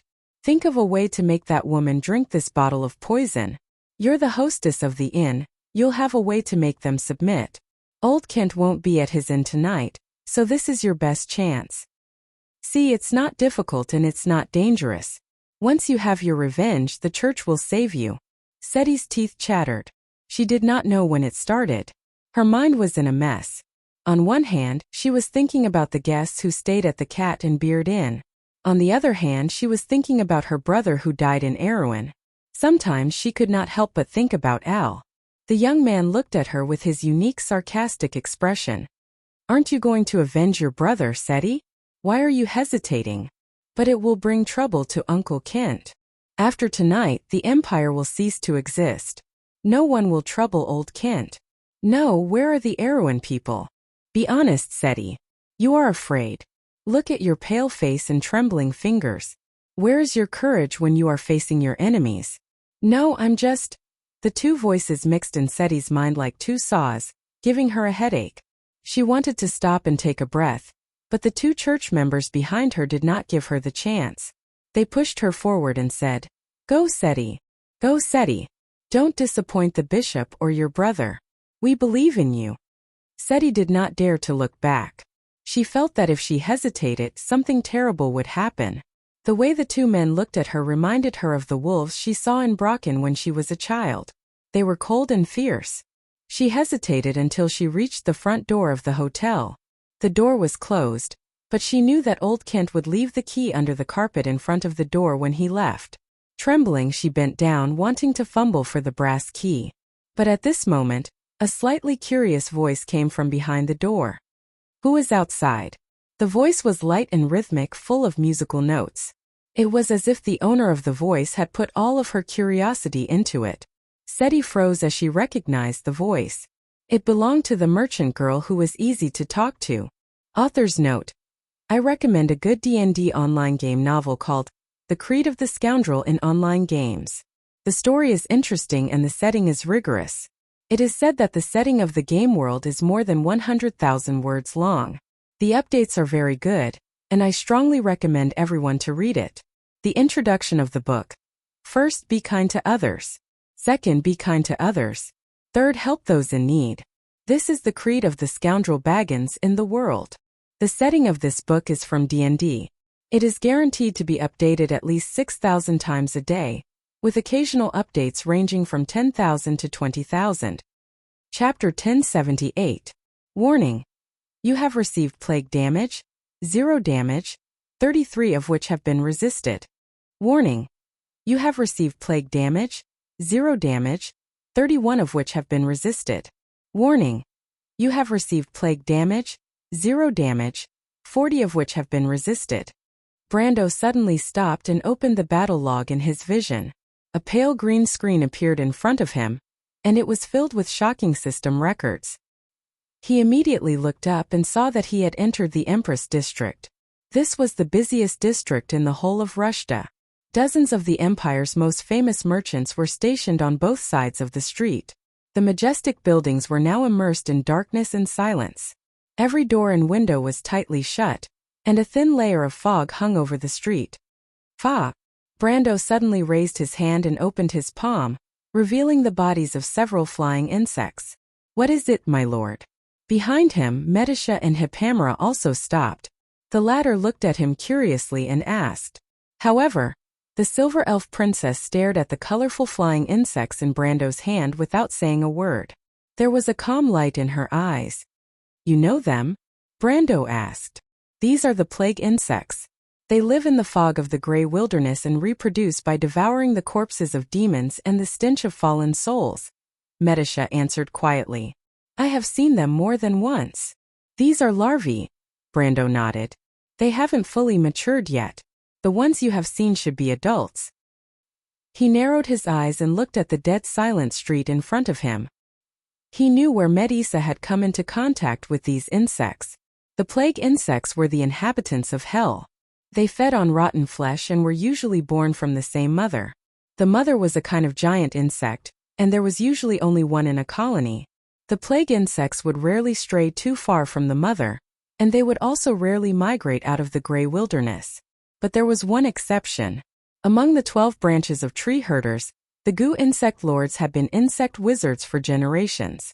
This branch of tree herders controlled a large number of plague bugs. As early as the War of the Holy Saints, the tree herders had fought against the silver elves and humans more than once, so Medisha should have seen these visitors from hell more than once. The current Gu insect lord, Mayad, had been captured by the Empire a few decades ago, and was locked up in an underground prison in Lusk Tower. However, even Andesha was alive and kicking outside not too long ago, and Mayad would definitely not be content with being left alone. Looks like Her Majesty isn't the only one in trouble. Should we prepare for battle, my lord? Medisha asked. Let's cast a defensive spell first. These larvae won't cause us any trouble, but it's hard to say what will happen if we go further in. Brando frowned. Every branch of the tree herders was difficult to deal with. Andesha was one of the weakest and Mayad was not that strong either, but he was especially difficult to deal with. He had fought with this Gu insect lord before in the game, which was why he found it difficult to deal with him.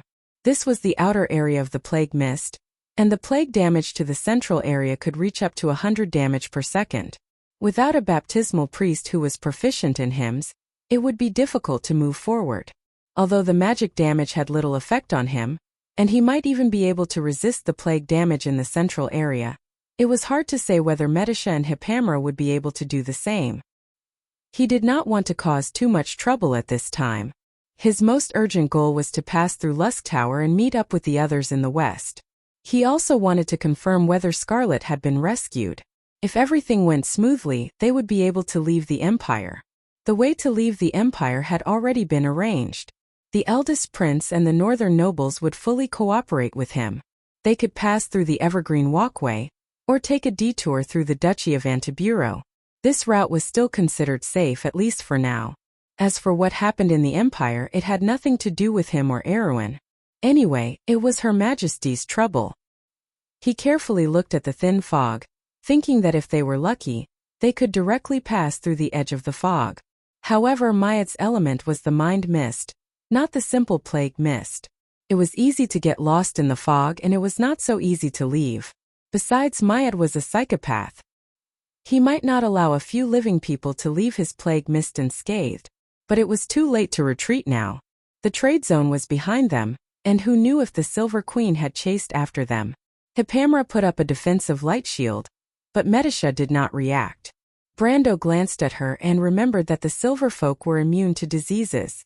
In their confrontation with the Lord of the Parasites, they won more than they lost. The blood of the Silver folk is really enviable. He could not help but sigh. The Lord is not bad either. Medisha smiled. I'm just a poor ghost. How can I be envious of the Lord? Is that so? How can there be such a cute ghost? Medisha stared. Her silver eyes seemed to be shrouded in a layer of mist. Hipamra could not help but giggle. The atmosphere eased a lot for a while and the three slowed down their pace. The Queen's district was a little more than 2 kilometers long. The whole area was made up of a main street, with magnificent shops and tall buildings on both sides. The shrine of the old god of commerce, Crew, stood in the mist not far away. At this moment, it had already become a monumental building, to commemorate the glory of the gods in the past. Brando could almost see the gold inlaid on the mottled outer wall. Their brilliance was dim, and the glory of the past was no longer there. The Holy Cathedral of Fire was very generous and did not knock it down. Of course, it was also to show respect to Martha and her followers. In fact, in the countryside of the empire and many areas of Erewhon, people still maintained their faith in the old gods, but they could no longer get a response. Without response and protection, there were no priests. The shrine of the god of commerce Crew was like a mottled empty shell, silent in the mist for thousands of years. In fact, it was not only this shrine that was silent. The whole Queen's district was shrouded in a deathly silence, and only the sound of the three people's footsteps echoed in the air above the stone street. The further in they went, the thicker the fog became.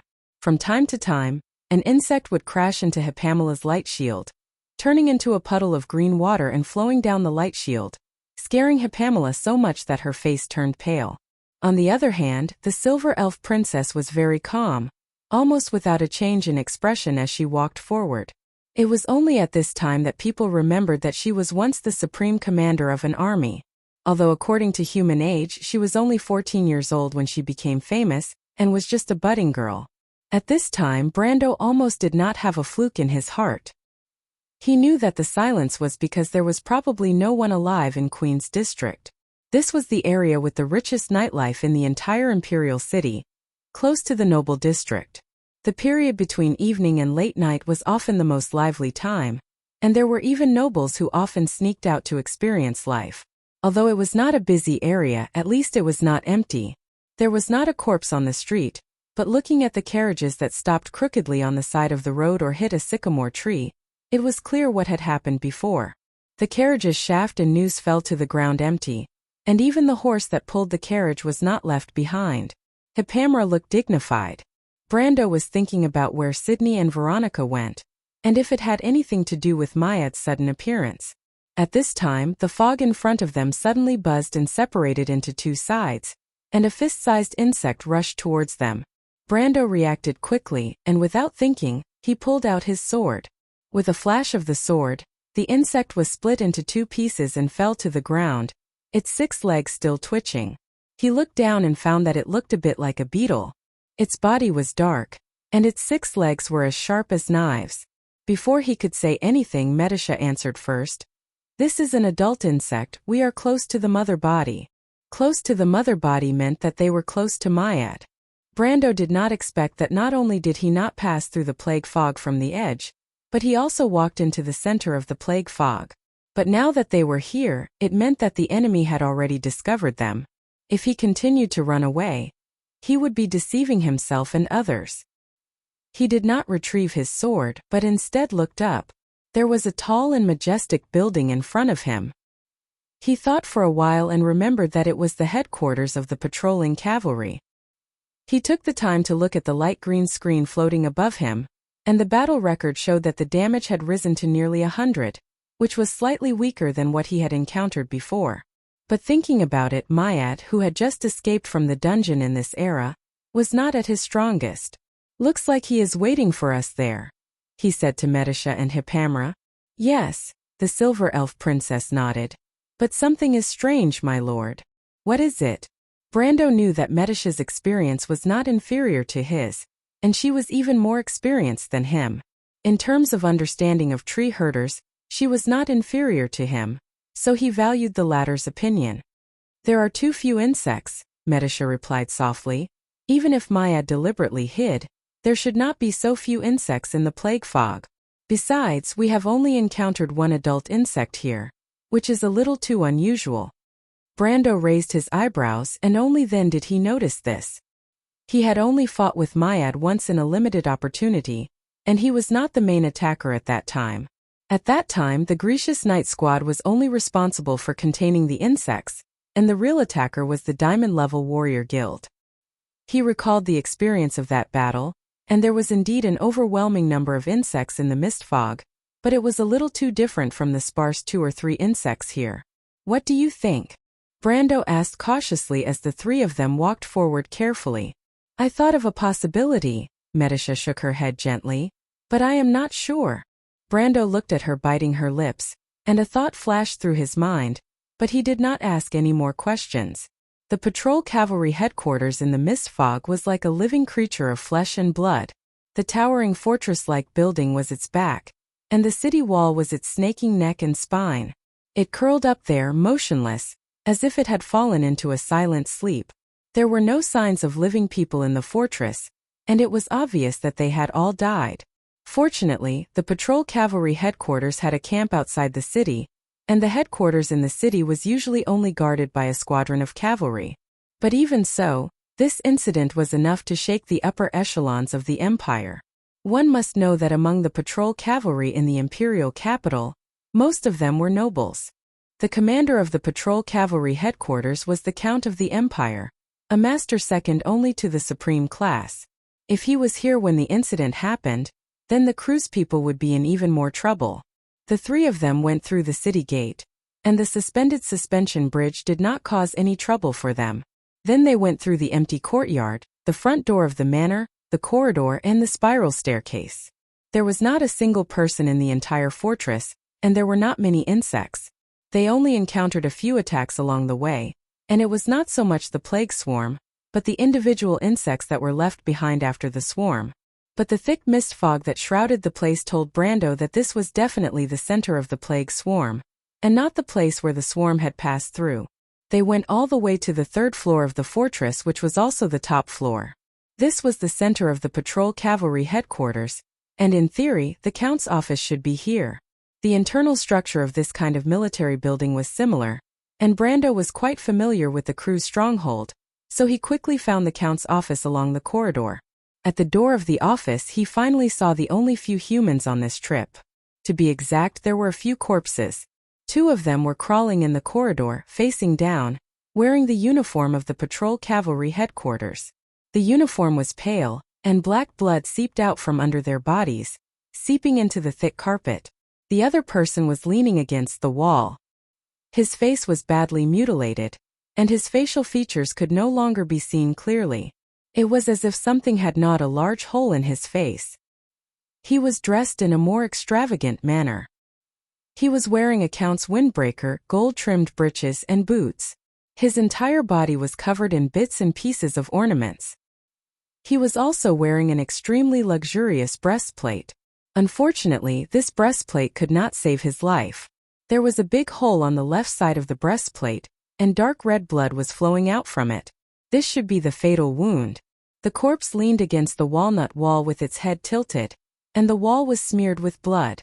His sword was scattered to the side, and Brando recognized the other person's identity when he saw the sword. The Scarlet Falcon proved that this person was the commander of the patrol cavalry headquarters, one of the counts of the Empire. Brando waved his hand, and the sword flew from the ground into his hand, disappearing into the dimensional hole in a flash. Although the Scarlet Falcon sword of the Imperial Patrol Cavalry commander couldn't compare to sacred swords like Haurangaya or Odorfeis, it was still a rare ancient sword. Otherwise, it wouldn't have been passed down from generation to generation. He didn't have the habit of leaving good things to the people of the Empire.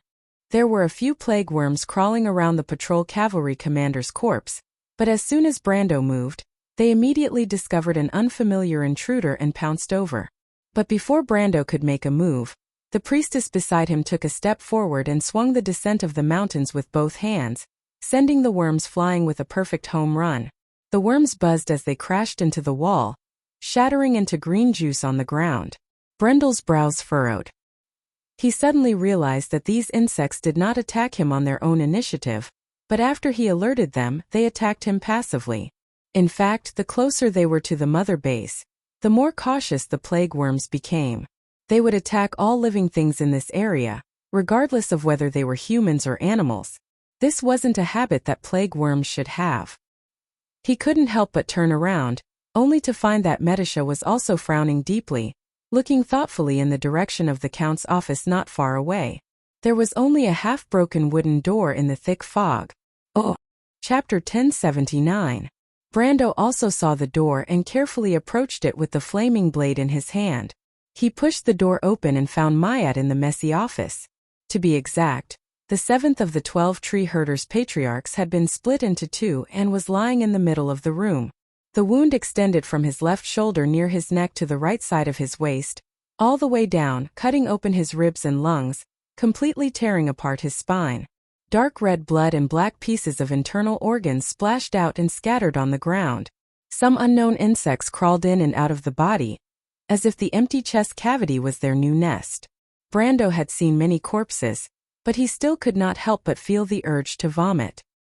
He used his hand to stop Medisha behind him and said with some difficulty, "You better not come over." In theory, Medisha's psychological endurance was much higher than his. In the battlefield 1,000 years ago, whether it was the scale of the battle or the intensity of the battle, it was 100 times greater than the current one. As the commander of an army, the little elf princess had long been accustomed to all kinds of scenes that were not suitable for children. But no matter what, Brando still preferred to treat her as a 14 or 15-year-old girl who still needed protection. Medisha pursed her lips and took the initiative to stop. It seemed that she did not mind the Lord taking care of her. "Is Maya dead?" she asked softly. Brando nodded. Like Medisha, he had more or less guessed this point. The strange behavior of the insects all revealed this kind of information, but it was too unbelievable. In history, Maya died around the time of the Year of the Stars. As a world boss, he died in the hands of players. That battle was spectacular, and many guilds became famous because of it. It was not like this, quietly dying in a corner of the imperial city of Rushta, and almost no one knew about it. The two of them did not speak. Hipamra did not seem to be used to the current situation, and did not speak either. Silence lingered between the three of them. Brando frowned. The situation was getting more and more strange. Andesha seemed to have completed her second corruption, and suddenly appeared near the battlefield of the Cold Dew Manor. He did not know what the Silver Queen was doing, but she seemed to have given up her control of the imperial city. Is my mission so important that she is willing to sacrifice everything? On the other hand, Mayat's corpse was like a silent warning. The ancient proverbs were the harshest warnings, and it was the same at this moment. This proverb seemed to be engraved on the corpse and spread across the carpet along with the blood. It formed words. It warned him to leave the vortex as soon as possible. Brando faintly felt that something was breaking away from him, and the Silver Queen's control, rushing towards an unpredictable direction. "Are there any signs of the second corruption on Mayat's body?" Medisha suddenly asked. Brando looked at the twisted corpse and immediately found the relevant traces. He was about to nod when a thought suddenly flashed through his mind. If Maya died here, then was his swarm wiped out by someone? Medisha stood on the other side of the door and saw his expression. She seemed to have guessed his thoughts. Her expression changed slightly and she hurriedly replied, "The plague fog has not dissipated. The insect swarm should still be here." "But where did they go? Where is the queen insect?" Medisha suddenly asked. "Its corpse should not be too far from Mayat." Not good. A warning flashed in his mind, and he subconsciously retreated. Just as he moved away from his original position, the carpet on the floor had a crack, and the walnut planks below were all broken, as if an invisible blade had slashed them. A strange-looking creature landed gently on the carpet. It looked like a human-shaped praying mantis. It was about the height of a person and stood on two legs. Its whole body was covered in a shiny black carapace. It had a pair of compound eyes, and the surface was reflective. Its head was an inverted triangle, and below its arms was a pair of long scythes. Medisha was the first to arrive in front of Brando. With a wave of her right hand, a silver spear appeared in her hand. But when she saw the monster, she could not help but be stunned. "What is this? Is this not a plague insect?" But Brando recognized it. He stared at the two dark red halos on the praying mantis' compound eyes. There was already a light spot of the same color in the center. He recognized the origin of this thing. "Don't move." He lowered his voice and reminded Medisha. He also reminded the Hipamra who had not yet entered the door. It was a praying mantis. He had once received a set of Planeswalker cards from Planeswalker Hawkman's two Planeswalker creatures, Elaine and the Pendulum Golem. One of the core creatures of this set of cards was a nightmare creature. The original version of this insect was actually the Dazra praying mantis, a species of dusk that was born in the coiling serpent abyss. Odin had mentioned this creature more than once. The nightmares were one of the three major races of dusk. The main enemy of the Earth Legion was the Crystal Cluster, and the giants were mainly responsible for fighting against the children of Fenrir and the nobles in the elemental frontier. Only the nightmares rarely appeared in history. It was said that in the Second Battle of Dusk, they were once the main force of chaos. They were called the Nightmares of Doomsday, and that was how the name of the nightmares came about. However, after the first two Dusk Wars, these terrifying creatures disappeared without a trace, as if they had never appeared in this world. The Hazenians used them as a blueprint to design the nightmare furnace creatures, and they fought for the civilization in the Battle of Azure. Since then, the nightmare race had become a legend, as if they were a legend of the past buried in the dust of history. But today they had reappeared in front of Brando. If it was not for the distinctive rainbow rings and pupils, Brando would not have dared to confirm that this was the infamous nightmare mantis. The nightmare mantis was just the lowest level of insects, and the one in front of him was an elite Praetorian guard. It was born with power that was almost beyond the realm of the sage. Beads of cold sweat dripped down his forehead. He could roughly guess the origin of the horned beetle. Mayad must have thought that it was the source of the plague beetle swarm. The horned beetle was the king of the insectoids, and it was easy for it to command the plague beetle swarm, but for some reason it suffered a backlash. "You're asking for it." Brando could not help but curse in his heart. But this thing had caused trouble for himself and Medisha. But where did Mayad find this thing? He thought again.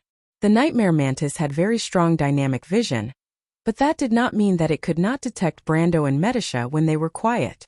The mantis tilted its head slightly and looked at the two standing at the door. Its mandibles were constantly moving, and its compound eyes reflected the image of Brando and Medisha, as if it was thinking about how to deal with the two intruders. "Hippamera, back off. Run outside." Brando silently sent a telepathic message to the priestess outside the door, but he knew that it was meaningless. The nightmare mantis's strongest ability was its telepathy.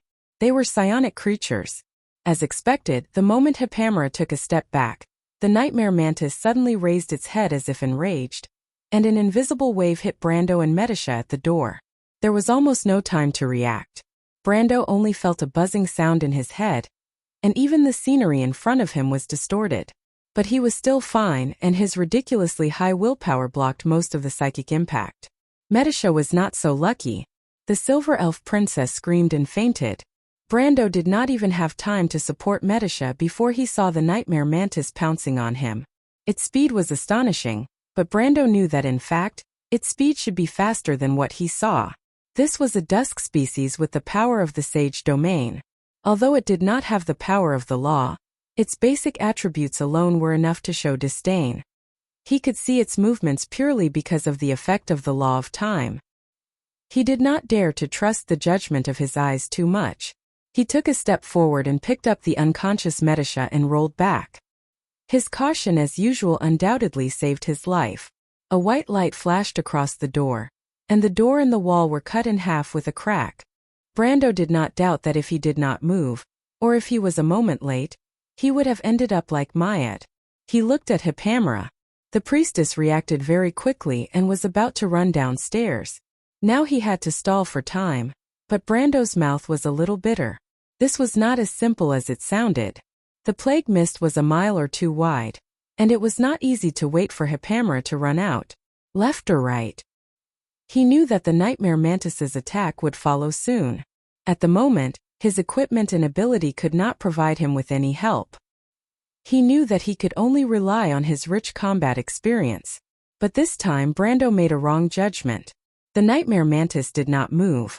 Because it had suddenly turned around, a streak of black light had pierced through the glass window of the Imperial Count's office behind it. Before the monster that had the power equivalent to the sage's domain could react, it had accurately struck it. Brando heard the monster let out a squeak, and then it was lifted up by the black light and slammed into the ceiling before falling down. But its first reaction when it fell was not to immediately fight the attacker outside the window. It did not even look at Brando, who was on the ground. It decisively crashed a hole in the wall on the other side of the corridor, and fled in that direction without looking back. What's going on? For a moment Brando was stunned. He subconsciously looked in the direction of the office, just in time to see the windows in that direction explode with a loud bang. The entire outer wall of the fortress collapsed under the external force, and the wind rushed in from the outside, blowing away some of the fog in the room. Then Brando saw a figure floating in the air outside. At that moment he felt his blood freeze from head to toe. For a moment he even hoped that the damned nightmare mantis would come back. At least it would be better than facing this guy in front of him. Because he saw the dragon queen Gwendolyn. The black dragon's prismatic pupils were looking down at him coldly. Alcra looked around aimlessly in the crowd. The young man was looking for the girl he loved, but to his disappointment, he found nothing. He was not used to the fanatical atmosphere in the square. He was born in the countryside near Rusta, but he had learned a lot from a monk.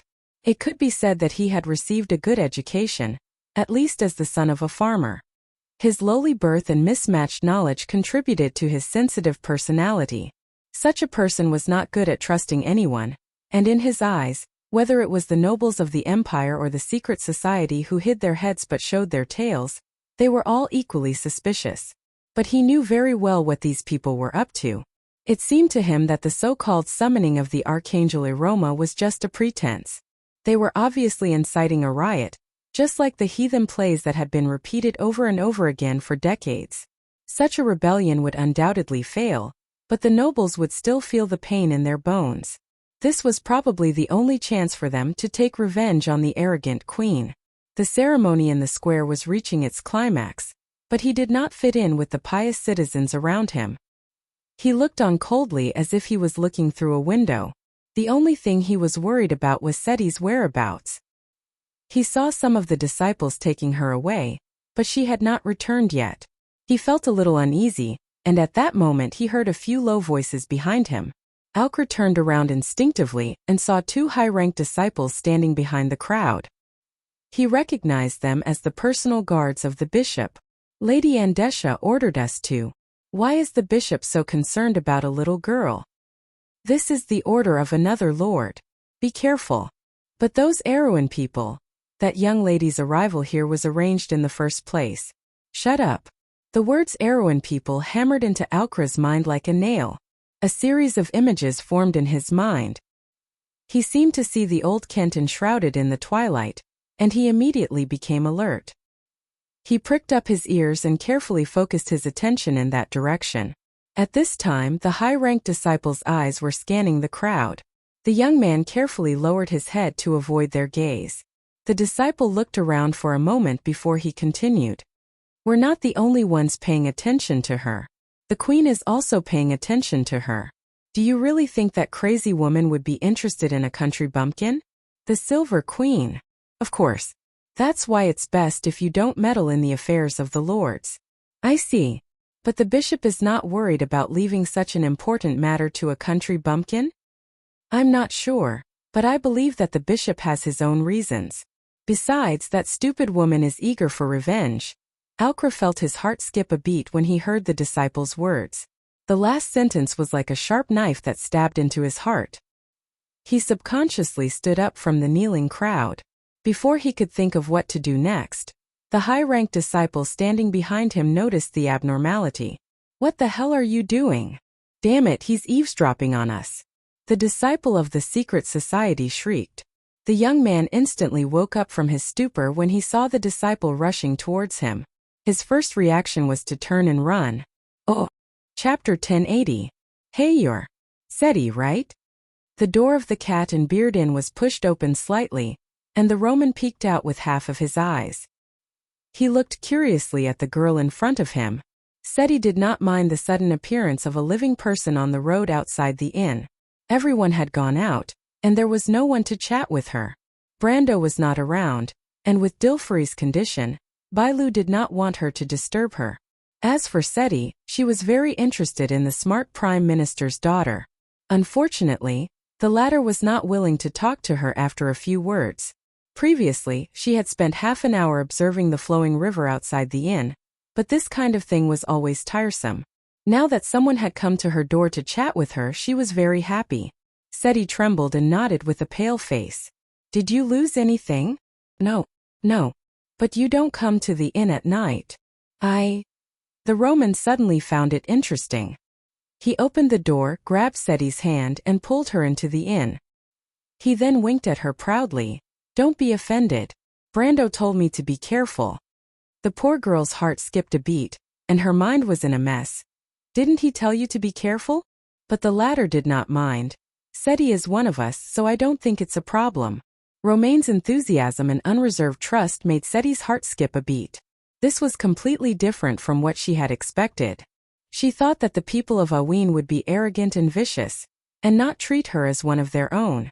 She was at a loss for what to do, and her heart was filled with guilt. On the one hand, she was motivated to take revenge, and on the other hand, she could not equate the person in front of her with the target of her revenge. Do you have anything interesting with you? The Roman curiously noticed Seti's hand on her chest. No. Seti's face was pale, and her forehead was wet with cold sweat. Fortunately, the Roman did not notice it, and he was focused on her chest. Then what are you here for? Seti stuttered. Uncle Kent went out, so I came to see if you need anything. The kitchen there are. That's good, Roman interrupted her. Come and chat with me. What? I'm not hungry, but I'm bored. Come and chat with me, Seti. Okay. Do you want some wine? Kitchen. There's cider in the kitchen. Seti seemed to have recovered from his stupor and managed to complete his sentence. Cider. The Roman pondered for a moment and nodded. But you'll have to hurry.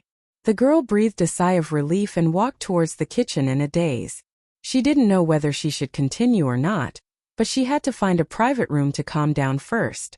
Just as she started to move, a white shadow flashed in the dark, and a white fox landed gracefully in front of her.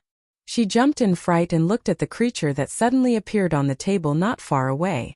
The latter raised its head and stared at her with a cold gaze.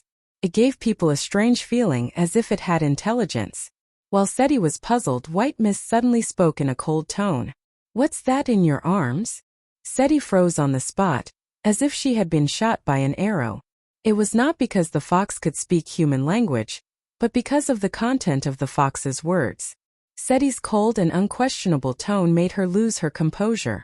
She felt her blood freeze from head to toe. White Mist, there's nothing in Seti's arms. I've already asked her. Seti's innocent words made the girl feel ashamed, but White Mist interrupted her. Shut up. Romaine pouted, feeling wronged.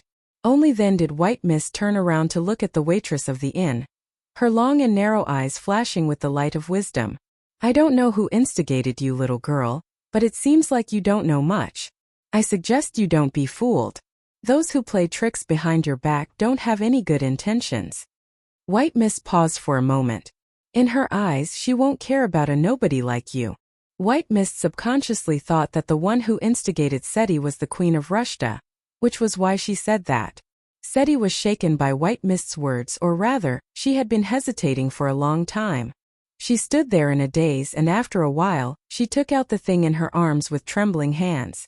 In her hand was a test tube about the size of a palm.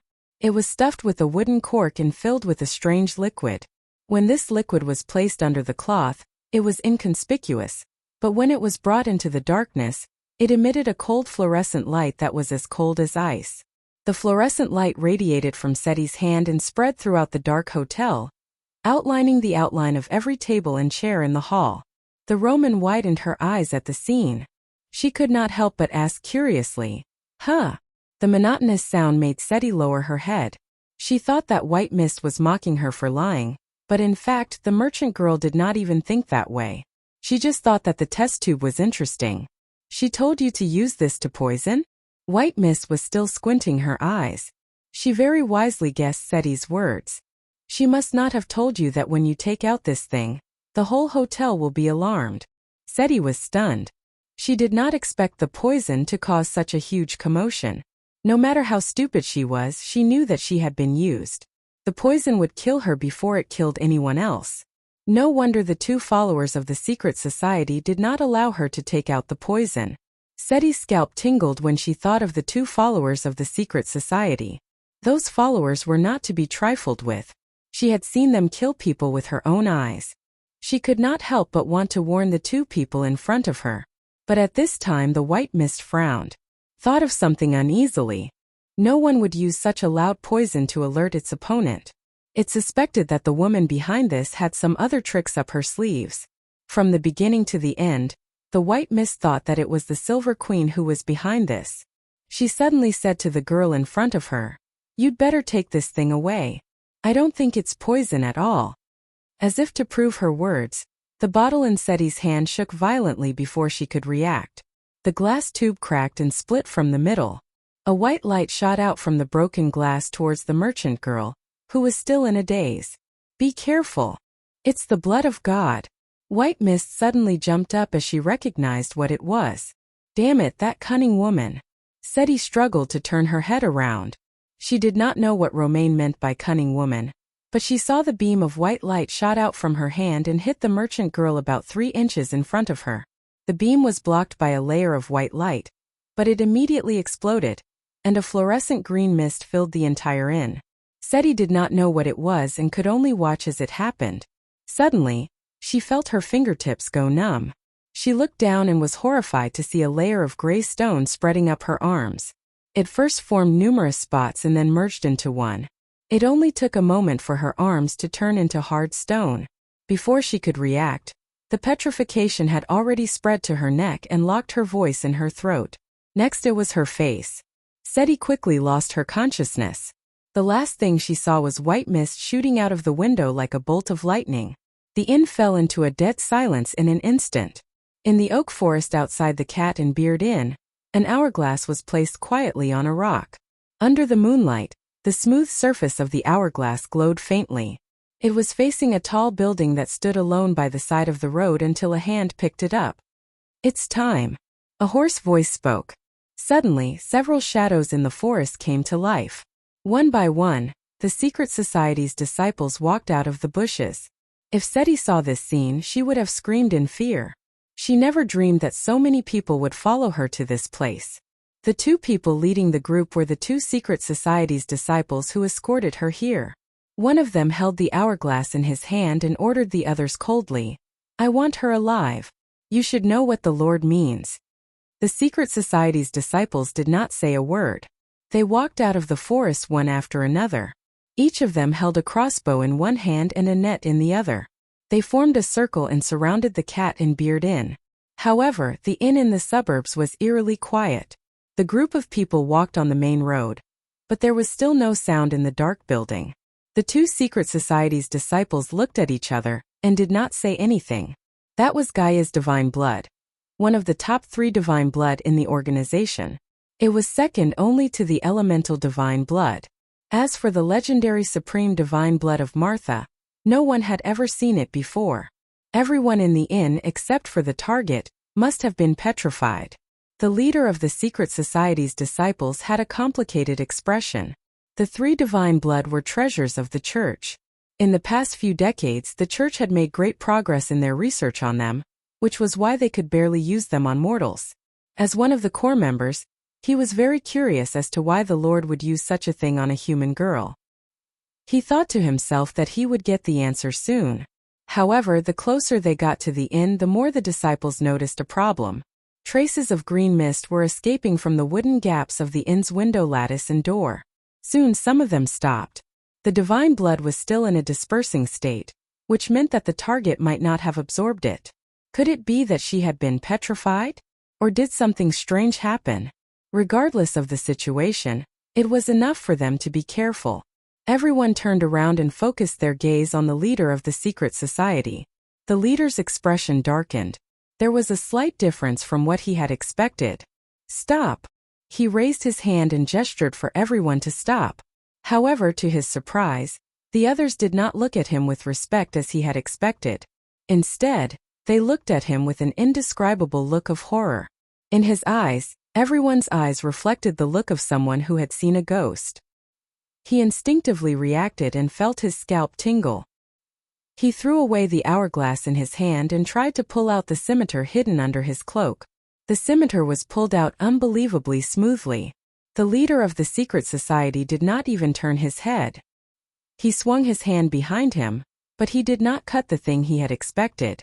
Instead, he felt his hand being held by a cold hand. The hand was not big, but it was as cold as ice. The secret society disciple watched in shock as his right hand and the scimitar were pulled out of his body. It was as easy as snapping a tree branch. Then the excruciating pain surged like a tidal wave. He knelt on the ground while screaming. With a flash of cold light, his head fell off and rolled into the sand on the road. His head was badly mutilated and his face was beyond recognition.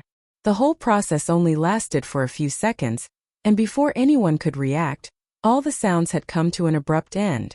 Everyone subconsciously ignored the headless corpse on the ground and looked at the woman who suddenly appeared. It was a little girl. She was at most 15 or 16 years old. She was dressed in a very local style and didn't look like a Kurletzian. She had long brown hair and a broad forehead. She looked very small and cute, if it weren't for her eyes that were too strange. The girl floated in the air. Her long hair fluttered in the absence of wind. There was no white in her eyes. There were no pupils either. There was only darkness like two black holes that constantly rotated, sucking in people's minds. She opened her mouth. Her voice was not like the sweet and cute merchant girl's at all. Instead, it was cold and hoarse, as if it carried a natural majesty.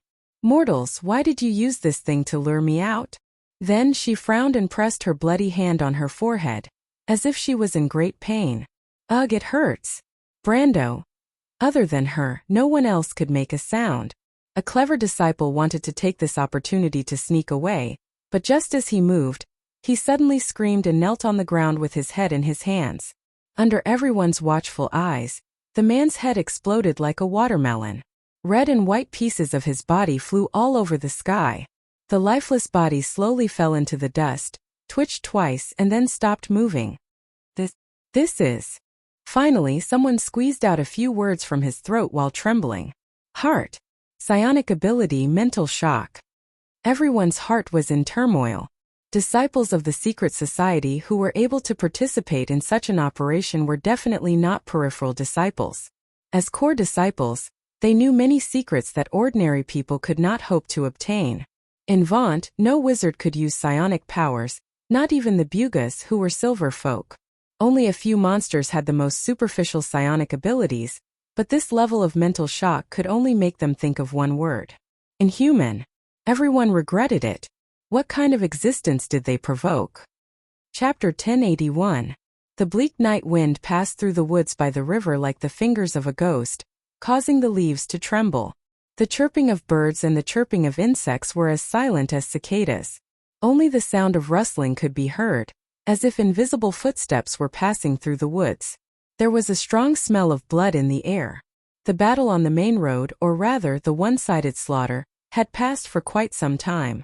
A shadow separated from the trunk of the tree and carefully came to the side of the road, staring blankly at the place where the battle had taken place. She had never dreamed that things would turn out like this. She had thought that the cultists would take the annoying woman away, and that she would not have to intervene. Everything was within her expectations. But what she saw was a shocking scene. She still didn't know if the cold-blooded monster that killed everyone was the merchant lady, who looked so stupid that it made people despise her. What kind of divine being was that? Delphian took a deep breath, and the thick smell of blood rushed into her nose. She suddenly had the urge to vomit. She clenched her teeth and forced herself to forget about it.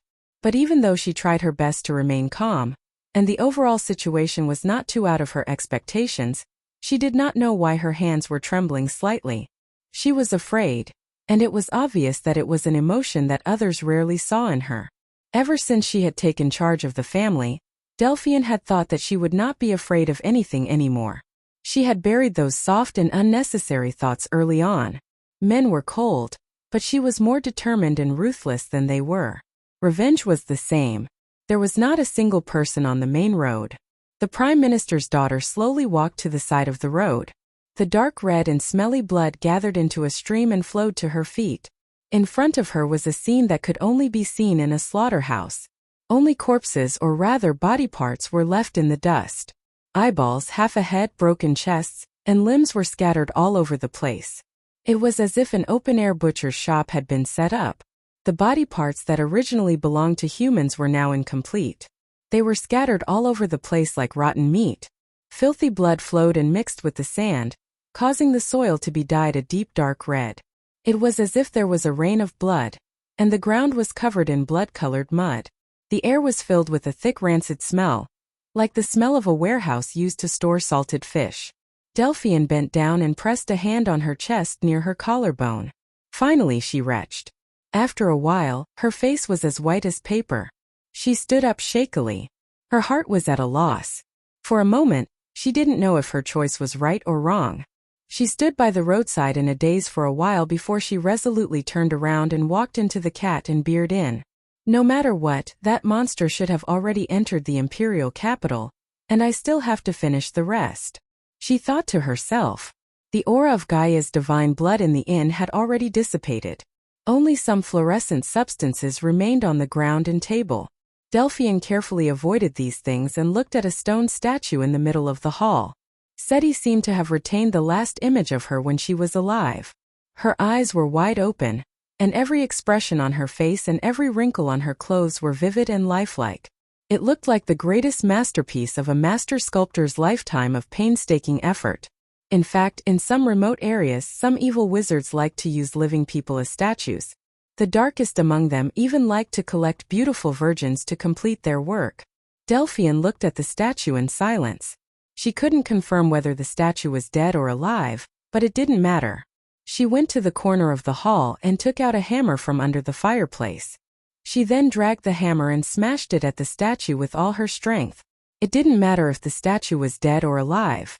As long as the hammer landed on the statue, even the most skilled adept would not be able to piece it back together. Especially when the statue had been alive when it was still alive. But what she had imagined did not happen. Before the hammer could touch the surface of the statue, the head of the hammer suddenly exploded without warning. The Prime Minister's daughter, who was swinging the hammer, seemed to have collided with a rampaging dragon. With a bang, she flew out and crashed heavily into the wall at the side of the hall. She let out a muffled scream and slid down the wall. She looked up, but before she could say anything, she spat out a mouthful of blood. She covered her mouth with her hand, and her fingers were stained with blood. Delphian looked around with blood flowing out of her mouth and nose. She saw a woman with a mature aura coming in from outside the door.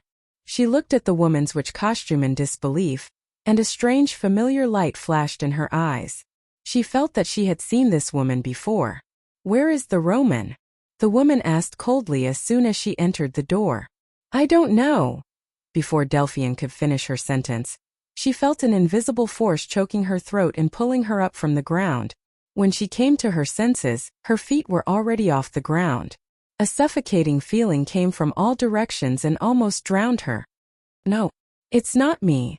The Prime Minister's daughter rolled her eyes and opened her mouth wide like a goldfish without oxygen. She clutched her throat tightly with both hands and kicked in the air in vain. She never dreamed that the one who came back first was not Brando, but a witch she had never seen before. She also never thought that the witch would not give her the slightest chance to explain herself and would try to kill her. She had always been beautiful and confident, and was used to strangers having a natural good impression of her. However, no matter how beautiful her appearance and body were, without a soul, she was just an empty shell. She finally felt afraid, and the fear of death was so deep and vivid. Her inner thighs became hot, and wetness suddenly spread down her slender legs. The hall was suddenly filled with a strange smell. But Delphian had already put these trivial matters to the back of her mind. She was seeing stars and there was only one thought in her mind. "No, I can't die, I have to live." The witch did not care about her reaction at all. Her mouth was muttering something, as if she was chanting a lengthy spell. Although Delphian did not know magic, she knew some mysterious methods. At this last moment her mind finally cleared up, and as if her soul was blessed, she screamed with difficulty. "I know you. You are Princess Gloria. I saw you at the Evergreen ceremony 13 years ago." The mature woman was slightly stunned, and the power in her hand dissipated. Delphine, who was in midair, sat on the ground. The part of her body that was soaked in urine was cold, and she felt ashamed and angry. Even when she was almost burnt to a crisp, she did not feel so hopeless. She subconsciously lowered her head and did not dare to look at the witch again. But the witch looked at her silently and then said, "You are Nydiven's granddaughter." Delphian did not nod, and of course did not dare to deny it. It was a silent admission. "Where's the Roman?" the woman asked again. "She went to Lust Tower." Although my niece is careless, she would not go to Lust Tower at this time. Some cultists used the blood of God to plot against us. I escaped by hiding in the kitchen. The Roman killed everyone and then went to Lust Tower. I couldn't catch up with her. Delphian answered half-truthfully. Of course she did not dare to tell the whole truth, but on the one hand she was afraid of being exposed by the witch. She could not help but let out the sound of her teeth chattering softly. The woman looked at her disheveled appearance and did not expose her half-truth. Instead she asked, "The Roman killed people?" Delphian clutched her wet dress tightly, and her hands were almost bloodless. "I don't know, she seems to have changed into a different person." Changed into a different person? She became unrecognizable. She didn't seem to recognize us at all. She kept calling us mortals. I don't think that's her at all. Delphine didn't dare to hide anything and answered in a low voice. The woman was silent for a moment, and it was hard to tell whether she was happy or angry. She suddenly raised her hand. Just as the Prime Minister's daughter trembled and thought that the woman was going to kill her, she was surprised to find that the stone statue in the middle of the hall had disappeared into thin air. The woman turned around and looked at her. "Go find Brando and tell him everything that happened here. Tell him to come find me." Delphian felt real fear at this time. She did not know why, but she did not want to see Brando at this moment. Seeing her hesitation, the woman laughed sarcastically. "Only now do you think of being afraid? You are far inferior to your grandfather, but you don't have to be afraid. You tell Brando the truth and tell him who told you to find him." "Princess Gloria?" "No," the woman shook her head. "It's my other identity, Noodle, a follower of the blind maiden Misha, the Witch of Fate. Tell him that the main star of the bewitching constellation that I showed him was just an illusion. The Witch of Fate has the domain of charm. Deceiving people is a simple matter." She paused for a moment before continuing. "If he still doesn't believe me, tell him that I'm the Roman's aunt. I have first-hand information about him wetting his bed when he was young. And if he wants to marry my niece, he has to go through me first. Do you understand?" "My lady?" The Prime Minister's daughter almost choked. "You feel strange? This is a matter of life and death for a noble's reputation. You should understand this, so before he sees me, he won't do anything to you." Delphian felt strange. "Kacha." For a moment, Brando felt as if his internal organs had shifted positions. He slammed heavily into a stone pillar, but the solid rock couldn't stop his momentum. The pillar collapsed, and the hall that had lost its support started to shake. In an instant, half of the hall had collapsed. He was like a meteor crashing into the rubble. The only thing he could do was to hug the unconscious Medisha tightly. When he slammed into a wall again, he felt as if all the bones in his body had fallen apart. But he didn't have time to breathe a sigh of relief. He immediately switched places with the Silver Elf Princess and covered her with his body. In just a moment, the broken ceiling above him collapsed. Rubble mixed with sand rolled down and fell heavily on him. It was just a simple blow, but Brando found that his HP on the screen had decreased by more than half. When he saw the dragon subduing the Dragon Queen and her two subordinates in the Evergreen Corridor, he didn't feel how terrifying the dragon's strength was at all. It was only when he faced them in real life that the hopeless gap between them was revealed. The Sage's Domain. This was a domain that mortals had never reached since the War of the Holy Saints. The pride of the Gold and Silver Elves was displayed in this terrifying gap. It was an unreasonable suppression. Brando spat out a mouthful of blood, staining the princess's chest red. But he couldn't care less. The flaming blade in his hand flashed forward, and a sword light cut a path under the ruins. Before the two of them were completely buried, he shot out like a ray of light. Gwendolyn, who was hovering in midair, immediately noticed Brendel's actions. In fact, she did not move much, but the entire patrol cavalry headquarters and the area within a mile of it were all covered by her line of law. It was like a giant web woven by the mother of spiders. Even the slightest movement in this web would be reflected in her senses. She hesitated for a moment before giving up on the impulse to chase after the nightmares. A rare nightmares queen was important, but it couldn't compare to this young man in front of her. She was furious. This Mayat really couldn't do anything right.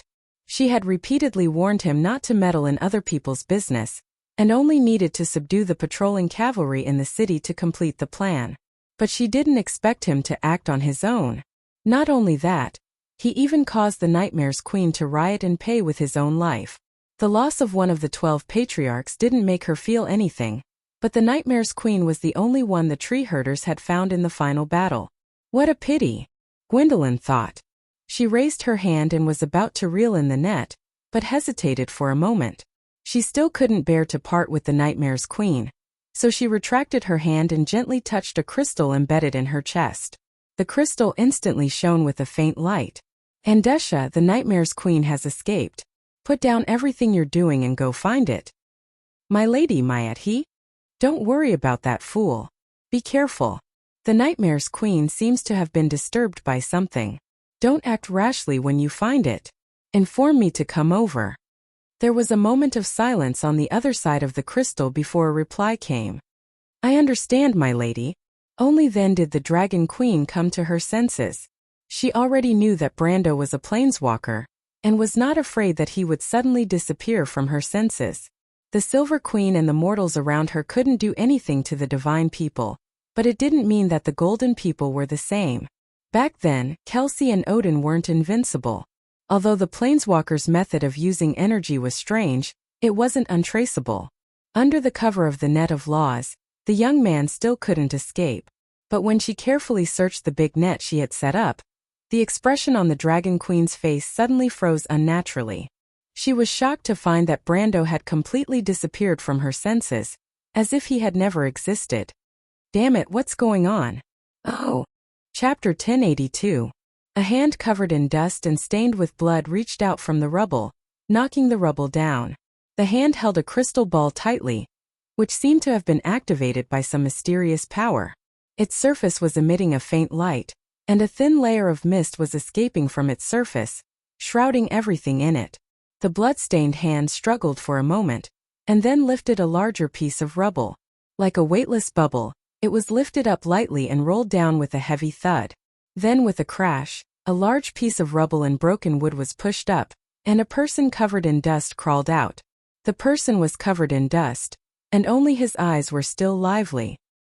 He carefully looked around, and when he did not see the Dragon Queen's figure, he finally breathed a sigh of relief. It was Brando. At the very least, the Elven Queen wasn't joking with him about this.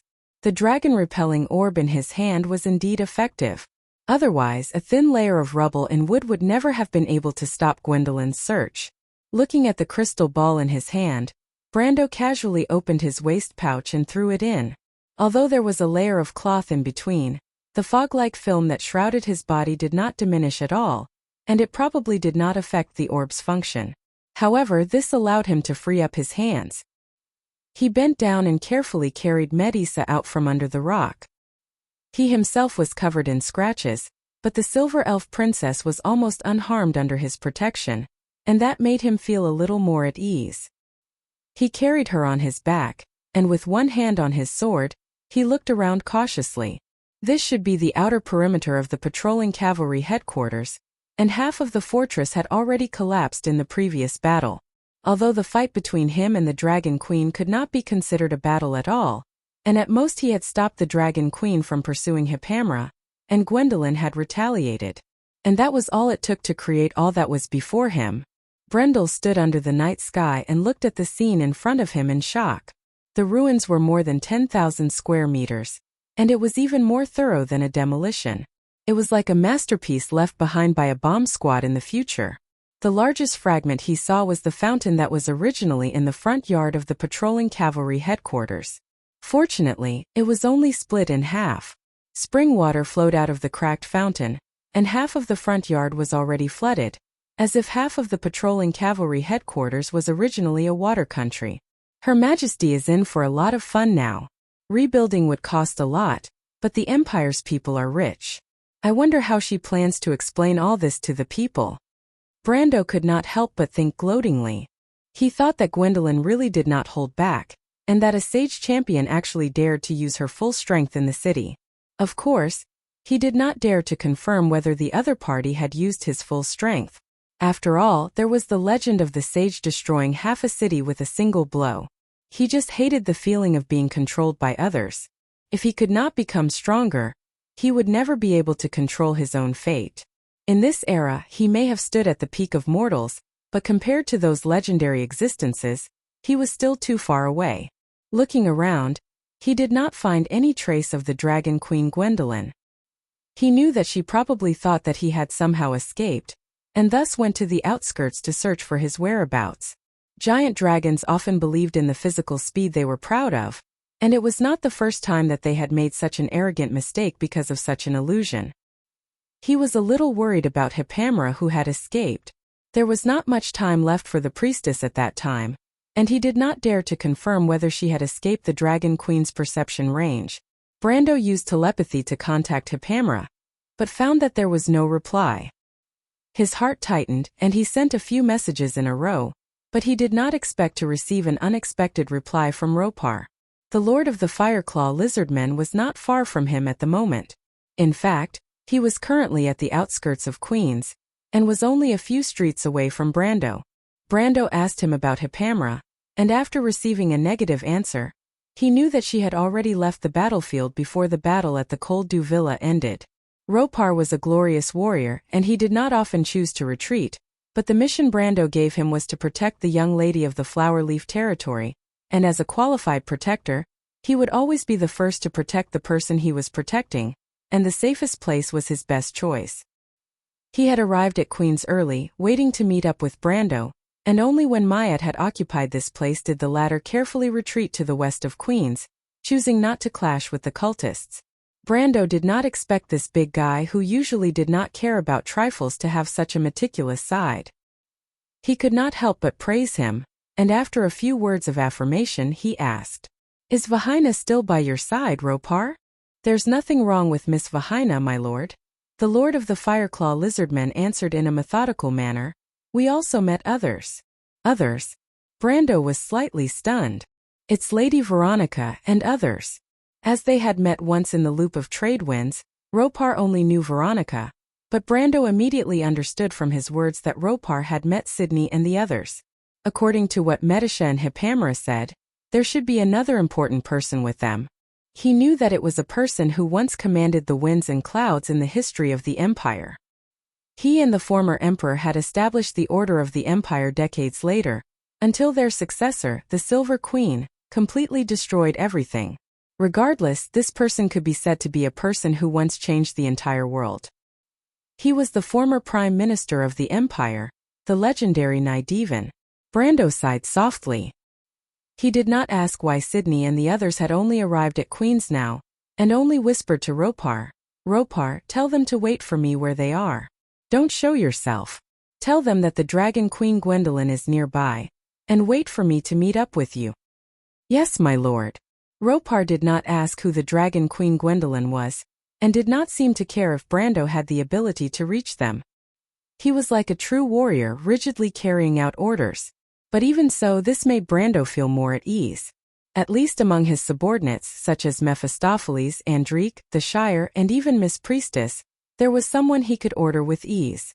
Speaking of which, after he ordered Mephistopheles and the Shire to split up at the foothills of the Col du Villa, he had not heard from them. Ever since he saw the Mother of Nightmares, Brando felt that the spiritual connection between him and his planeswalker had become difficult to maintain. The legends of the nightmares being able to control the spiritual network seemed to be true now. Closing the spiritual connection, Brando sighed softly. The cultists, the rioting citizens, and the corrupted Andesha and Mayat. There was clearly the shadow of the tree herders behind all of this. Now that the nightmares had reappeared, and the Dragon Queen was swaggering outside, everything seemed to be coming together at once. What troubled times! The core of the Empire has all sorts of monsters popping out. He could not help but sigh. Brando's injuries were not light.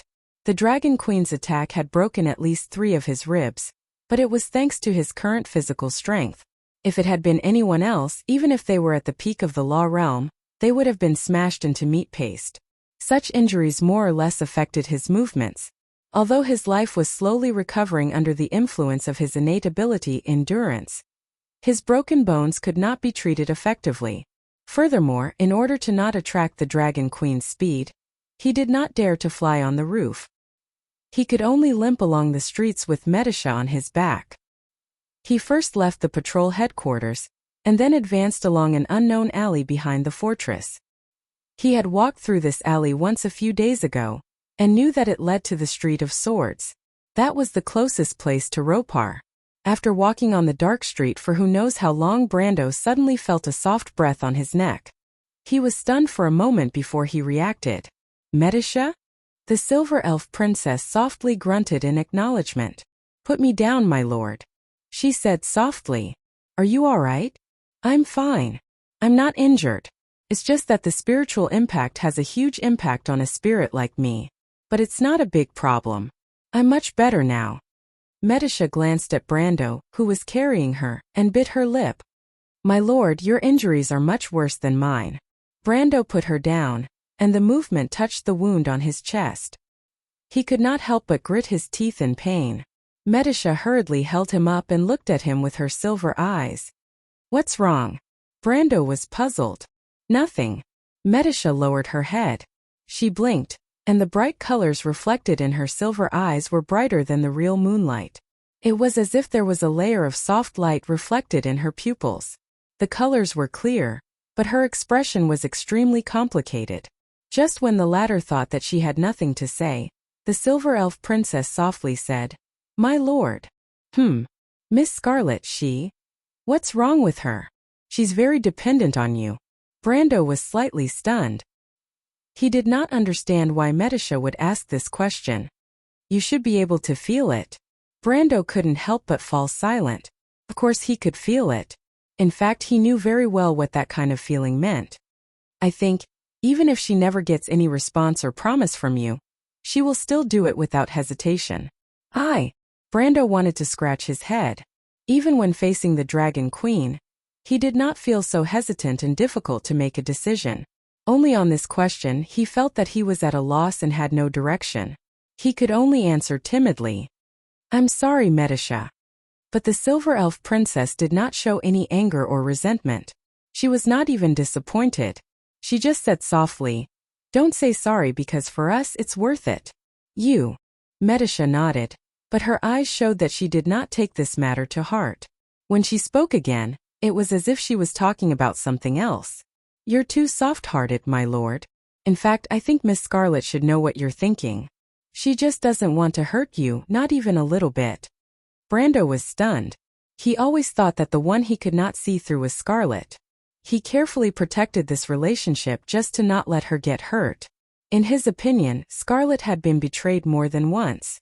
If she received a cold response from him, he was worried that she would not be able to take it. But he did not expect the truth to be like this. He could not help but look at Medisha. Perhaps only a woman could understand such a gentle thought. But he suddenly understood that Medisha was also using Scarlet to express her feelings. Medisha, you? The silver elf princess looked up and gently shook her head. There's no need for that, my lord. I just want to say that I'm very happy.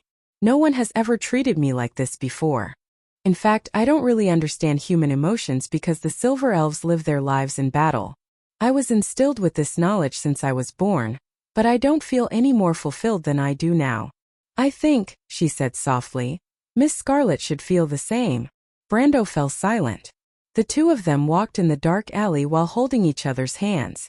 A ray of moonlight shone through the gaps between the eaves and sprinkled on the stone path. The swaying light intertwined between the two of them. It was like a link of fate. Two souls from two different worlds, separated by thousands of years, were pulled together. The two of them were immersed in their own thoughts, so much so that they did not even notice the green sword saint walking up to them. Veronica looked at the two of them with a teasing expression and finally could not help but remind them. It seems that your relationship is even better. But Darius, it's not good for you to be so affectionate. My student also seems to care about you. Brando was startled and looked up in surprise.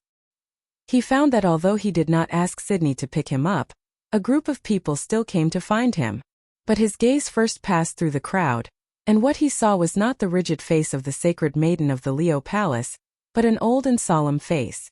He recognized the person at first glance. The only Prime Minister of the Empire, Nydevan. PS2 updates.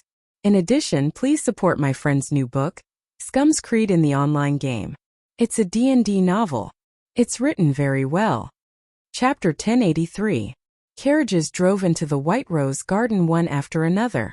Groups of servants were decorating the courtyard and leading the noble lords to the main hall. They placed a long table in the middle of the White Rose Garden, covered it with a white cloth, and placed silver plates, candlesticks, and other tableware.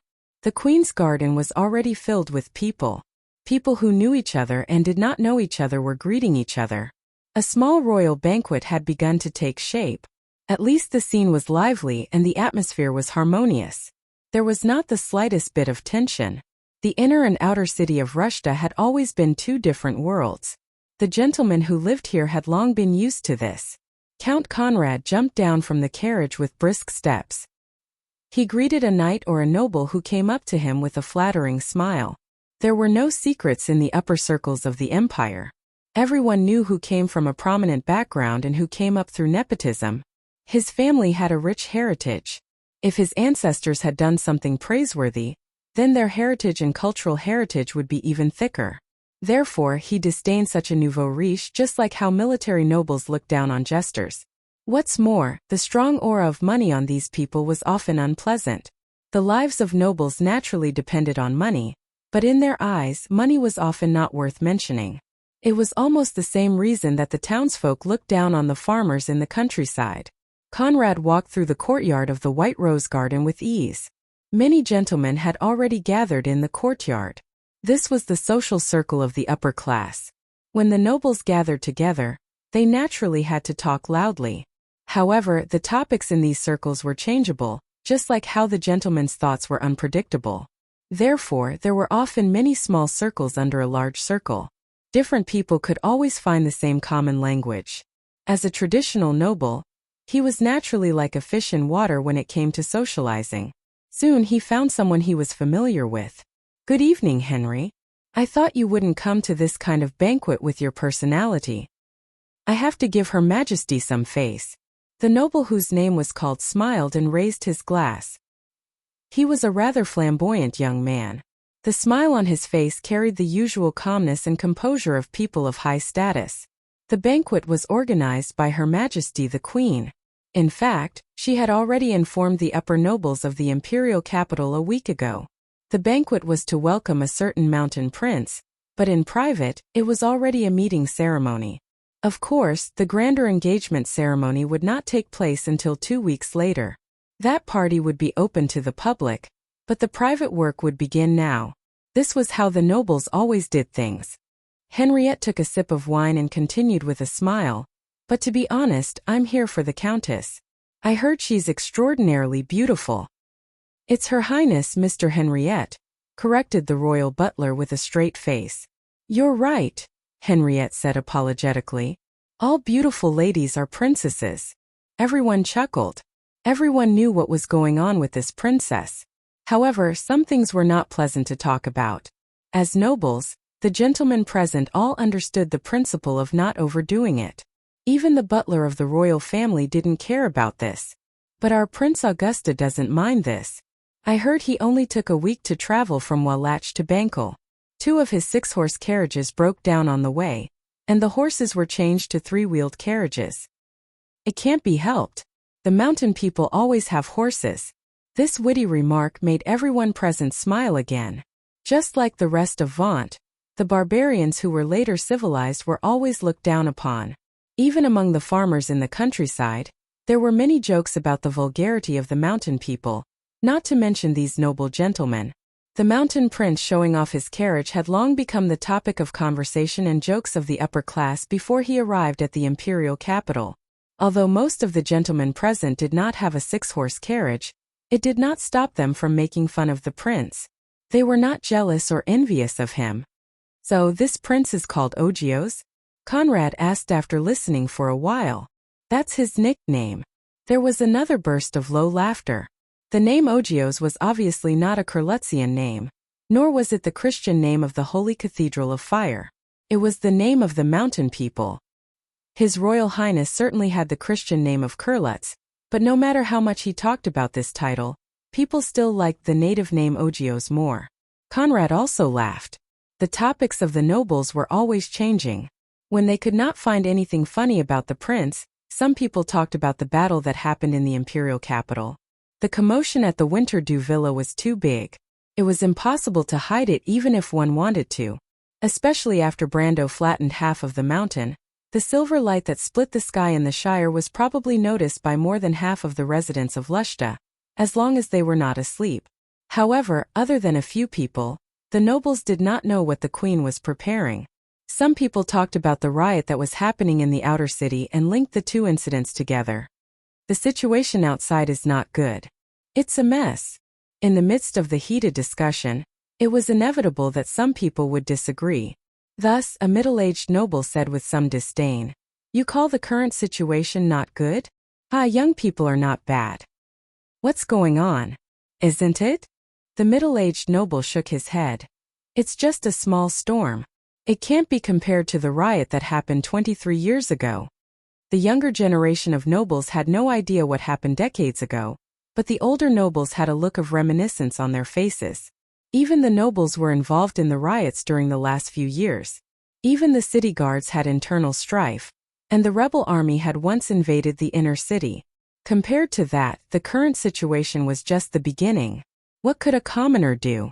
How could it be compared to the rebellion of the nobles? In the end, it was settled peacefully. As long as the Holy Cathedral and the top powerhouses did not change sides, there was nothing to be afraid of.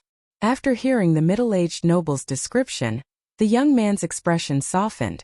It seemed that compared to the past, the current situation was not much of a problem. The worries of these nobles always came and went quickly, especially when they realized that it was not related to their immediate interests. Soon, Conrad noticed that Henri was getting impatient. Suddenly, there was a commotion in the crowd. Conrad looked up subconsciously. The crowd near the hall parted, and a luxurious carriage appeared outside the gate. It was a carriage with 6 horses. Ogios sat in the carriage, frowning impatiently. Contrary to the rumors outside, he was not in a hurry to come to the imperial capital. Instead, he was rushed here by his father, the hero of the mountain people. Just like how the queen needed the support of the mountain people, the hero of the mountain people also needed the support of the empire. In the dispute over the throne of the previous king of the mountain people, the latter had won as a hero. However, as the heir to the throne, his foundation was not as stable as expected. Fortunately, the mountain people were not like the empire. They did not care as much about their birth as expected. As long as they were recognized by the empire and the Holy Cathedral, they could still easily rule the vast mountains of the Latch of Wa. Sometimes the world was just so strange. The mountain people saw the empire as their enemy, but in private, they believed in the illusory praise given by their most powerful enemy. It was as if it was a great honor to be recognized by the enemy. However, none of this had anything to do with Ogios. The only thing that made him feel slightly better was that he was the only son of the king of the mountain people. The glory of the father and the son were intertwined. Unfortunately, the competition for the mountain people's throne was not limited to those above the throne. Unlike the civilized empire, the heirs of the surrounding tribes were also qualified. "You have to tame this mare for me. She's good for both of us." This was the only sentence that the man said to him before he left. The dark-skinned prince did not mind. Although he liked beautiful women, it did not mean that he wanted to come all the way to the imperial capital for a woman. Just like how the gentlemen in the imperial capital were not used to his presence, he was not interested in these gentlemen who claimed to be civilized. Women were like mares. According to the tradition of the mountain people, the mares were the most precious assets. Only the healthiest mares could give birth to the best offspring. However, no matter how good the mares were, they were not worth embarrassing him. He had made up his mind to teach the countess a lesson. Although he could not do it openly in the empire, the queen could not control the Latch of Wa. He would let the countess know how the men of the Norca family disciplined their wives. At this time, the servant opened the door of the carriage. Ogios tidied up his appearance before he walked out of the carriage. He thought that he would attract many disdainful or hostile gazes from outside the carriage. However, when he walked out of the carriage, he realized that no one was looking at him. He raised his head. Only then did he realize that the supreme emperor of the empire had appeared outside the hall. Everyone bowed their heads in greeting, and the whole courtyard was quiet for a moment. When the people looked up again, they noticed the girl beside the Silver Queen. This was the first time the newly conferred countess appeared in front of the upper circle of the empire's nobles. Her pure and bright eyes attracted everyone's attention in an instant, followed by her flame-like long hair. The crowd could not help but exclaim in admiration. Beautiful noble girls were not rare in Russia, but the decadent trend in the empire was swept away by the clean and neat beauty in front of them. It was as if a trace of fresh mountain wind had been mixed into the turbid city air, making people feel relaxed and happy. Most of the men present couldn't help but feel their hearts skip a beat, and even the eyes of the ladies lit up. What a clean girl! It's a pity that she is a mountain person. Beauty is a privilege. Henriette in the crowd did not care. He raised his glass and saluted to Scarlet, his eyes full of appreciation. What? Someone asked deliberately. Henriette, do you intend to compete with our prince?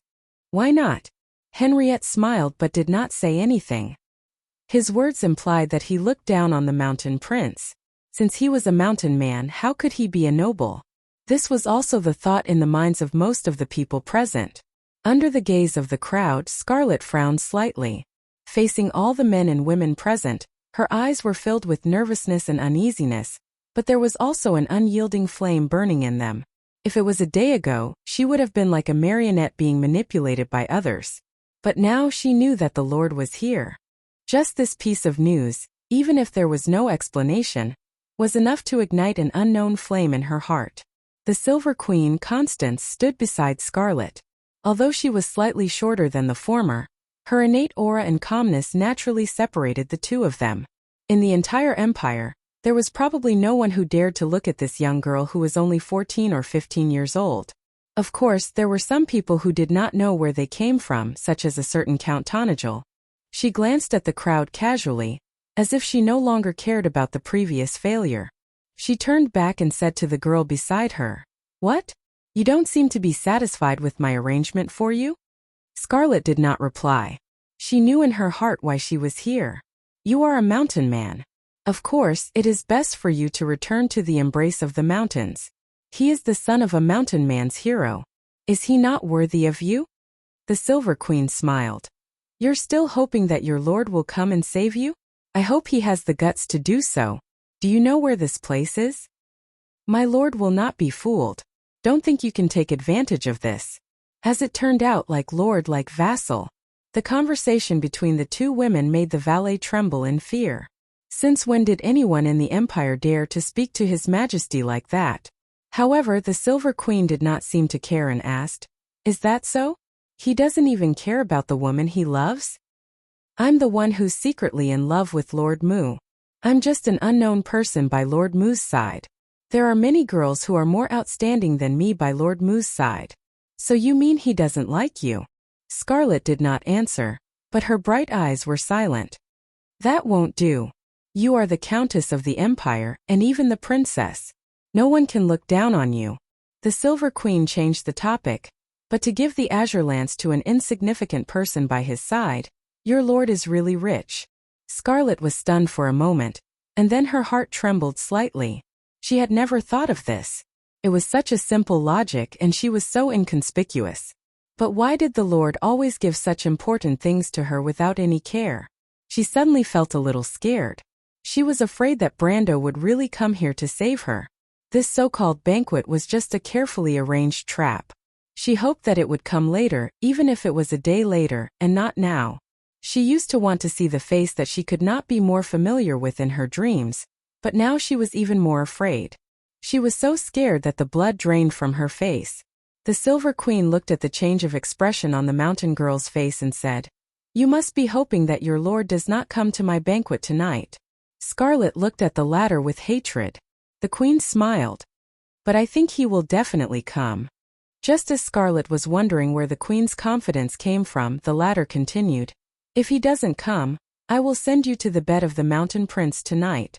You know, this is the custom of the mountain people, and a king does not take his words lightly. But you should be honored.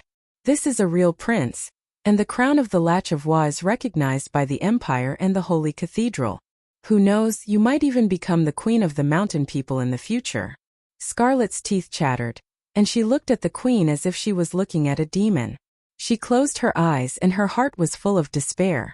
In the face of such a desperate situation, she had no choice. "Miss Countess, you don't look well. Is there something wrong with your health?" Standing at the bottom of the stairs, Conrad suddenly had such a thought. Chapter 1084. A corner of the great hazel plains could be seen to the west of Rushta. Under the night sky, the dark sky and the horizon merged into one, and the stars were reflected as if there was no end. Brendel's team stopped in the middle of a forest. There was a farm nearby, and the twinkling lights could be seen from afar through the shadows of the trees. The southern edge of the forest was located on a small open plateau. Looking south from here, more than 10 miles to the southwest was Mulberry Castle, and the shining border of Stroy Lake was clearly visible. It had been half an hour since they left the city. The people who went out to search soon came back dejectedly. "Didn't you find the witch?" "No." "Didn't you find Babatha and the others?" "No."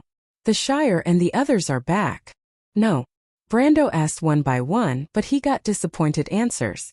Usually, if the witch had succeeded, she would have been waiting for them here. And even if the witch lied, Babatha and the others should have arrived by now. But in fact, the news was that there was no news from the two groups. Even the Shire and Hipamera were nowhere to be found.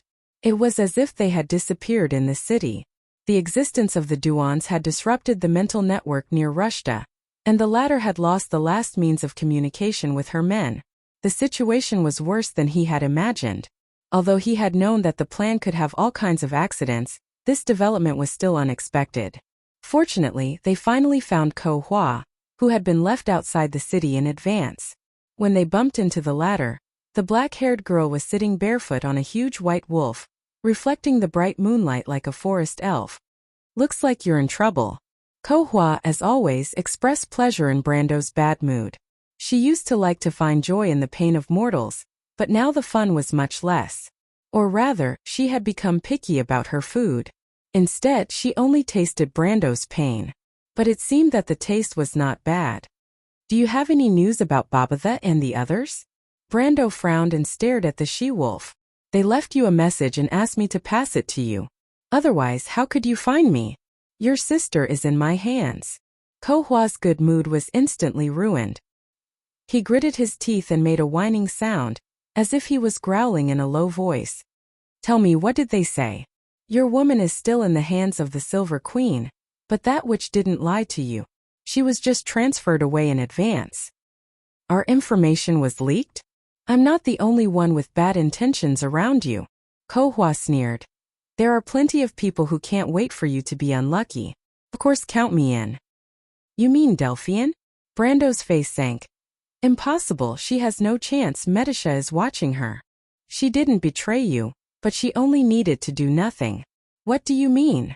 "In your dreams." Brando reacted.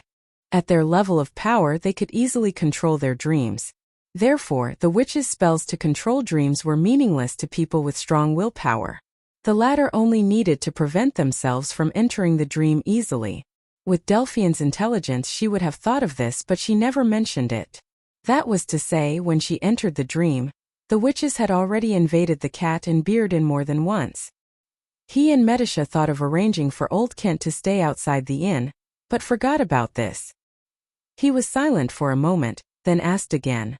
"Babatha and the others only said this? They went after your woman. How long?" "I don't know about that." Ko Hua looked at him teasingly in turn. "Hey, what are you going to do?" Brando glanced at her coldly, without the slightest intention of answering her question. He returned to the crowd. The nobles of Cruz were originally very interested in Ko Hua, but since someone's arm was almost bitten off by the latter's black wolf, these people kept a respectful distance from this witch, and even a little more reverence for Brando, who could order her around. "What are you going to do?" After listening to Brando's statement, Prime Minister Naidevan asked the same question.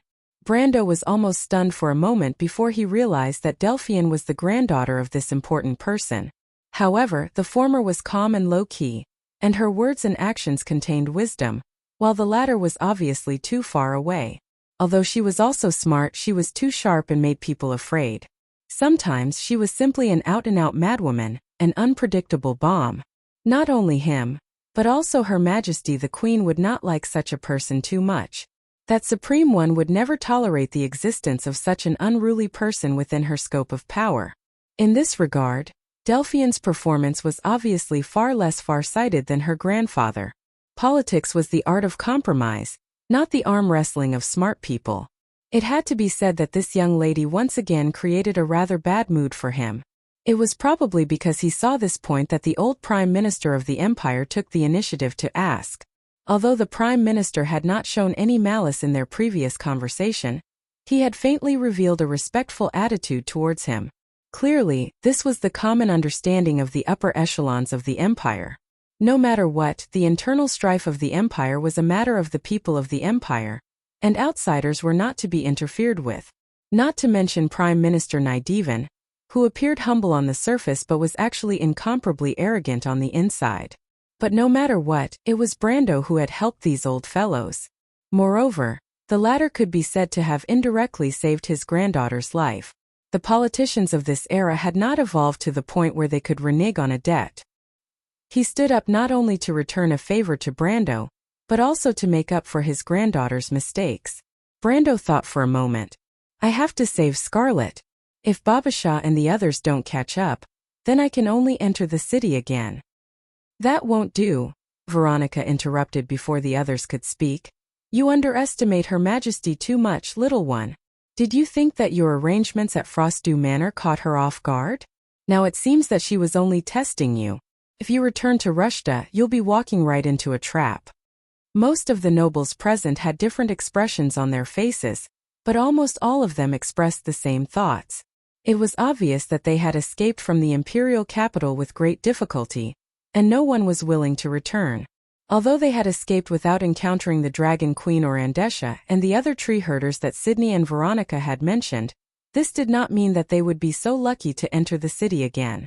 Moreover, the situation along the way was obvious to everyone. Rushta was probably in a mess right now.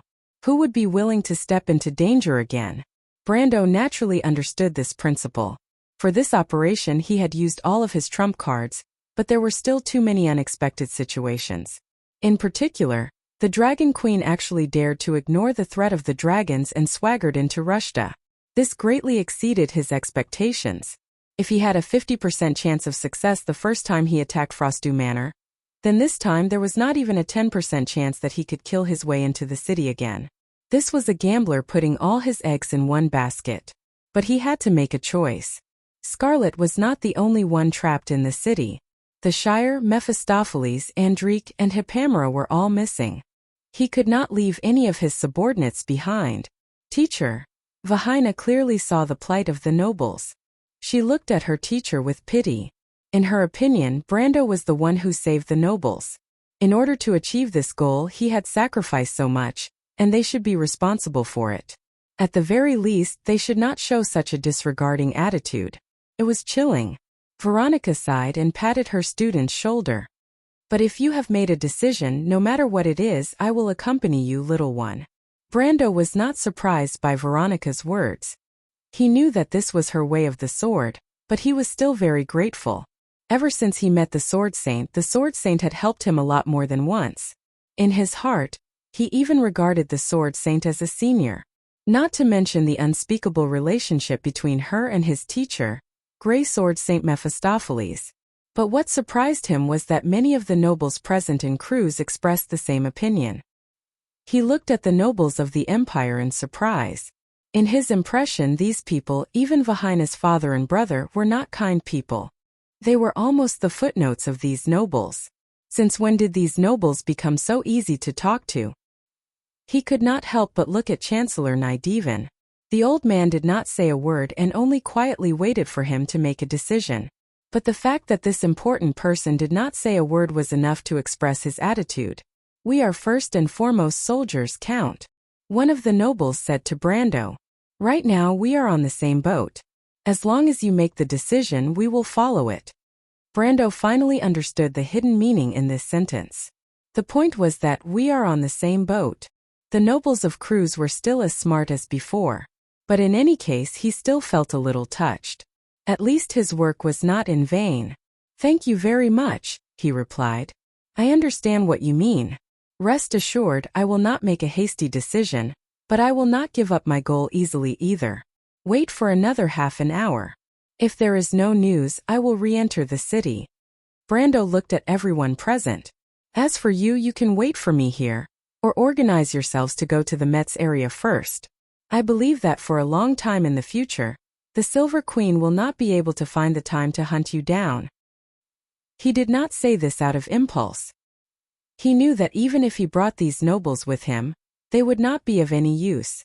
The combined effect of these nobles in the battle was not as important as Veronica. He might as well do them a favor. He could only choose to side with the eldest prince in this internal power struggle. Once these nobles returned to their territories, they would be potential allies of Erwin in the future. Now this was all he could do for this ancient kingdom, and the rest was his personal affairs. Everyone was silent. Obviously, if there was a way to avoid death, no one would be willing to die. Brando's words touched all the nobles present. In the eyes of these upper-class imperial nobles, which a mere count of Tonagel could not reach, this country bumpkin lord from Erwin had become a great person. They suddenly realized that there were such people outside of the empire who had the style of the ancient nobles. He was not afraid of danger, benevolent, tolerant, and responded with the greatest degree of loyalty from his subordinates. This kind of noble could only be seen in the most glorious era. Young man, Nydivan suddenly said slowly, I'll go back with you. Brando was stunned. He almost thought that he had misheard. Everyone in the cruise area was also stunned. They subconsciously looked at the former Prime Minister of the Empire. Prime Minister Nydivan was a big shot. If one was not a citizen of the Empire, it would be difficult to understand. A few decades ago, the people of the Empire called him our Prime Minister. This was an exclusive title that no one could use except for old Nydivan, not even the most famous Prime Ministers of the Empire. He single-handedly created the most concentrated and prosperous era of the Empire. If one said that he was a meritorious minister, he deserved it. If one said that he was a powerful minister, he could accept it calmly. In an era where the average political life of an imperial noble was less than 10 years, or to be exact 8 years, Prime Minister Nydivan had been in this position for 53 years. Even until the death of the former emperor, he was still the latter's close friend. If there was a miracle in this world, then this was already a miracle. His power extended to every corner of the empire, but in the end, he completed the transfer of power without using any weapons. He safely stepped down from the altar and handed over a prosperous empire to the Silver Queen and her successor. He could even enjoy the rest of his life. If history had moved in the direction that Brendel knew, and not become a mess like this, Brendel would have thought that history was going in the right direction. Would such a person be a hot-blooded and impulsive noble? Obviously not. Then the background of his words was worth discussing. Even the nobles who had made a decision before seemed to be a little shaken. Only Sydney frowned when she saw this scene. It was not that the Saintess of the Leo Palace did not frown, but in fact, she rarely showed any expression, so this subtle expression was a little rare. Brando did not know this, but Sydney knew that this was the second time the old Prime Minister had asked to see Her Majesty the Queen. Did he really think that he could persuade the headstrong and self-opinionated Supreme of the Empire? This was obviously a false proposition. The old Prime Minister was definitely not that naive. If he made such a request once, it could be said that he did not see the situation clearly, but if he made the same mistake again and again, then he was not Nydivan. Sydney could not help but carefully observe the old man's expression, but unfortunately, she could not find any clues. Old Nydivan did not seem to want to talk about this issue in detail. He only said this one sentence, and the others did not dare to ask. On the other hand, little Nydivan seemed to want to say something, but was suppressed by his father's stern eyes. Brando happened to notice this detail, but he did not say anything. After thinking for a moment, he did not dare to answer any of the Prime Minister's words. He only replied, "Thank you very much, but no matter what, we will wait for half an hour first." Half an hour was not a long time, but at certain times it was still long enough to make one restless. Chapter 1085. Time ticked by slowly as the nobles calmed down. Veronica took a map from Sydney and marked out a few areas with stones and branches. December Square and the surrounding areas are filled with rioting people. Every street from the south gate to the east gate is completely blocked by them. South of the Empress, we noticed a few guards confronting the advancing crowd when we passed by. In short, these places are not suitable to pass through. She explained as she gestured. After entering the inner city, there are imperial guards guarding it. Even if there are problems with the patrolling cavalry and the city guards, these troops under the direct command of the imperial family will still be loyal to their duties. There are also a few knights of the Flame Kindred and a few monks of the Holy Cathedral stationed here. Even if there are high-ranking forces infiltrating, it will not be able to reduce their fighting power in a short time. She turned to Brando and asked, "How confident are you?" Brando shook his head and said truthfully, "Not even 10%. The night wind blew through the hills and the forest, rustling the corners of the map. The stones and branches that were pressed on it fell to the ground. Everyone present felt the deep chill of the night. Veronica did not pay much attention to the map since it was meaningless anyway. She looked at the young man Erwin with an indifferent expression, as if the answer to the question should be so. The female commander said, "Then at least you have to avoid the rioting people. They may be of help to you." "I'm afraid it will be difficult," Baron Huemet said at this time. He was the eldest son of the Duke of Flowers and Leaves, and Faena's brother. He was a young man with regular facial features, thick eyebrows and big eyes, and had the righteous aura of a soldier. The current riot is far from the record of 23 years ago, not to mention the one in the year of change. "I'm afraid it will be difficult to affect the inner city." Everyone present fell silent. Obviously, they did not see the opportunity brought by the riot. However, Brando felt that it was not that simple. If the All for One was behind the rioting people, it would be fine. But the tree herders rarely returned empty-handed. Once they took action, they must be up to something. However, he did not voice his thoughts out loud. He knew that in this era, it was difficult for the nobles to distinguish between the factions of the cultists. Even a knowledgeable person like Veronica would often confuse the tree herders with All for One. He could tell the difference, but he could not explain why he knew so much about the cultists. It was a taboo topic, so he decided not to talk about it. The only one who was as calm as Brendel was the old Prime Minister Nydeven. The man who had once commanded the winds and clouds of the empire had become silent again after scaring everyone. He did not participate in the discussion and only watched quietly from the side. However, he was full of energy, as if he was not afraid of the cold night. His narrowed eyes were always sparkling with vigor. Next to old Nydeven, Junior Nydeven hesitated for a moment before speaking. "Her Majesty has long known that there are cultists behind the riots. She did not ask about it, but I'm afraid she wants to kill them to establish her authority." Although he was called Little Nydeven, the current Prime Minister of the Empire was actually in his 60s. According to the lifespan of the Iron Folk of Vaunt, he was already middle-aged. Although he was not appointed by the Queen, he finally stepped down from the political position at the last moment. His understanding and speculation of the Queen's political intentions could be said to be the most authoritative among the people present. The political situation in Bankel is unstable. Killing people is indeed the best way. Veronica nodded. Only Brando frowned. As a person from a civilized world, he still could not accept the topic of killing civilians, although he understood that such a topic was nothing to the nobles. In nature, social animals often depleted their numbers to reach a balance with nature. The same was true for humans, whether through war or internal strife, especially in an era when expansion was difficult. The root of the unrest in the core of the empire was the cutting off of the supply line. Moreover, the war between Metz and the south of the Evergreen Corridor was not going to end anytime soon. In that case, they could only reduce the number of people consuming food. "Lord Nydeven, what do you think?" Veronica turned her gaze to the old Prime Minister. Old Nydeven sighed. "Her Majesty wasn't like this in the early years either." Brando was stunned. He did not expect the former Chancellor of the Empire to say such a thing. The others were similar, but the old Chancellor's words evoked the memories of the older nobles, such as the Grand Duke of Mihodafen. "Indeed." The latter nodded. "It is indeed unexpected that His Majesty would become what he is today." "What was Her Majesty like in the past?" Brando suddenly asked. It was not that he was curious, But he realized that old Nydiven's sudden interruption of the topic might be hinting at something. "Commander Veronica, you should remember." Veronica was stunned for a moment, then nodded slightly. Her Majesty used to be known as the kindest princess in the Empire, but that was during her time as a princess. "I remember it clearly."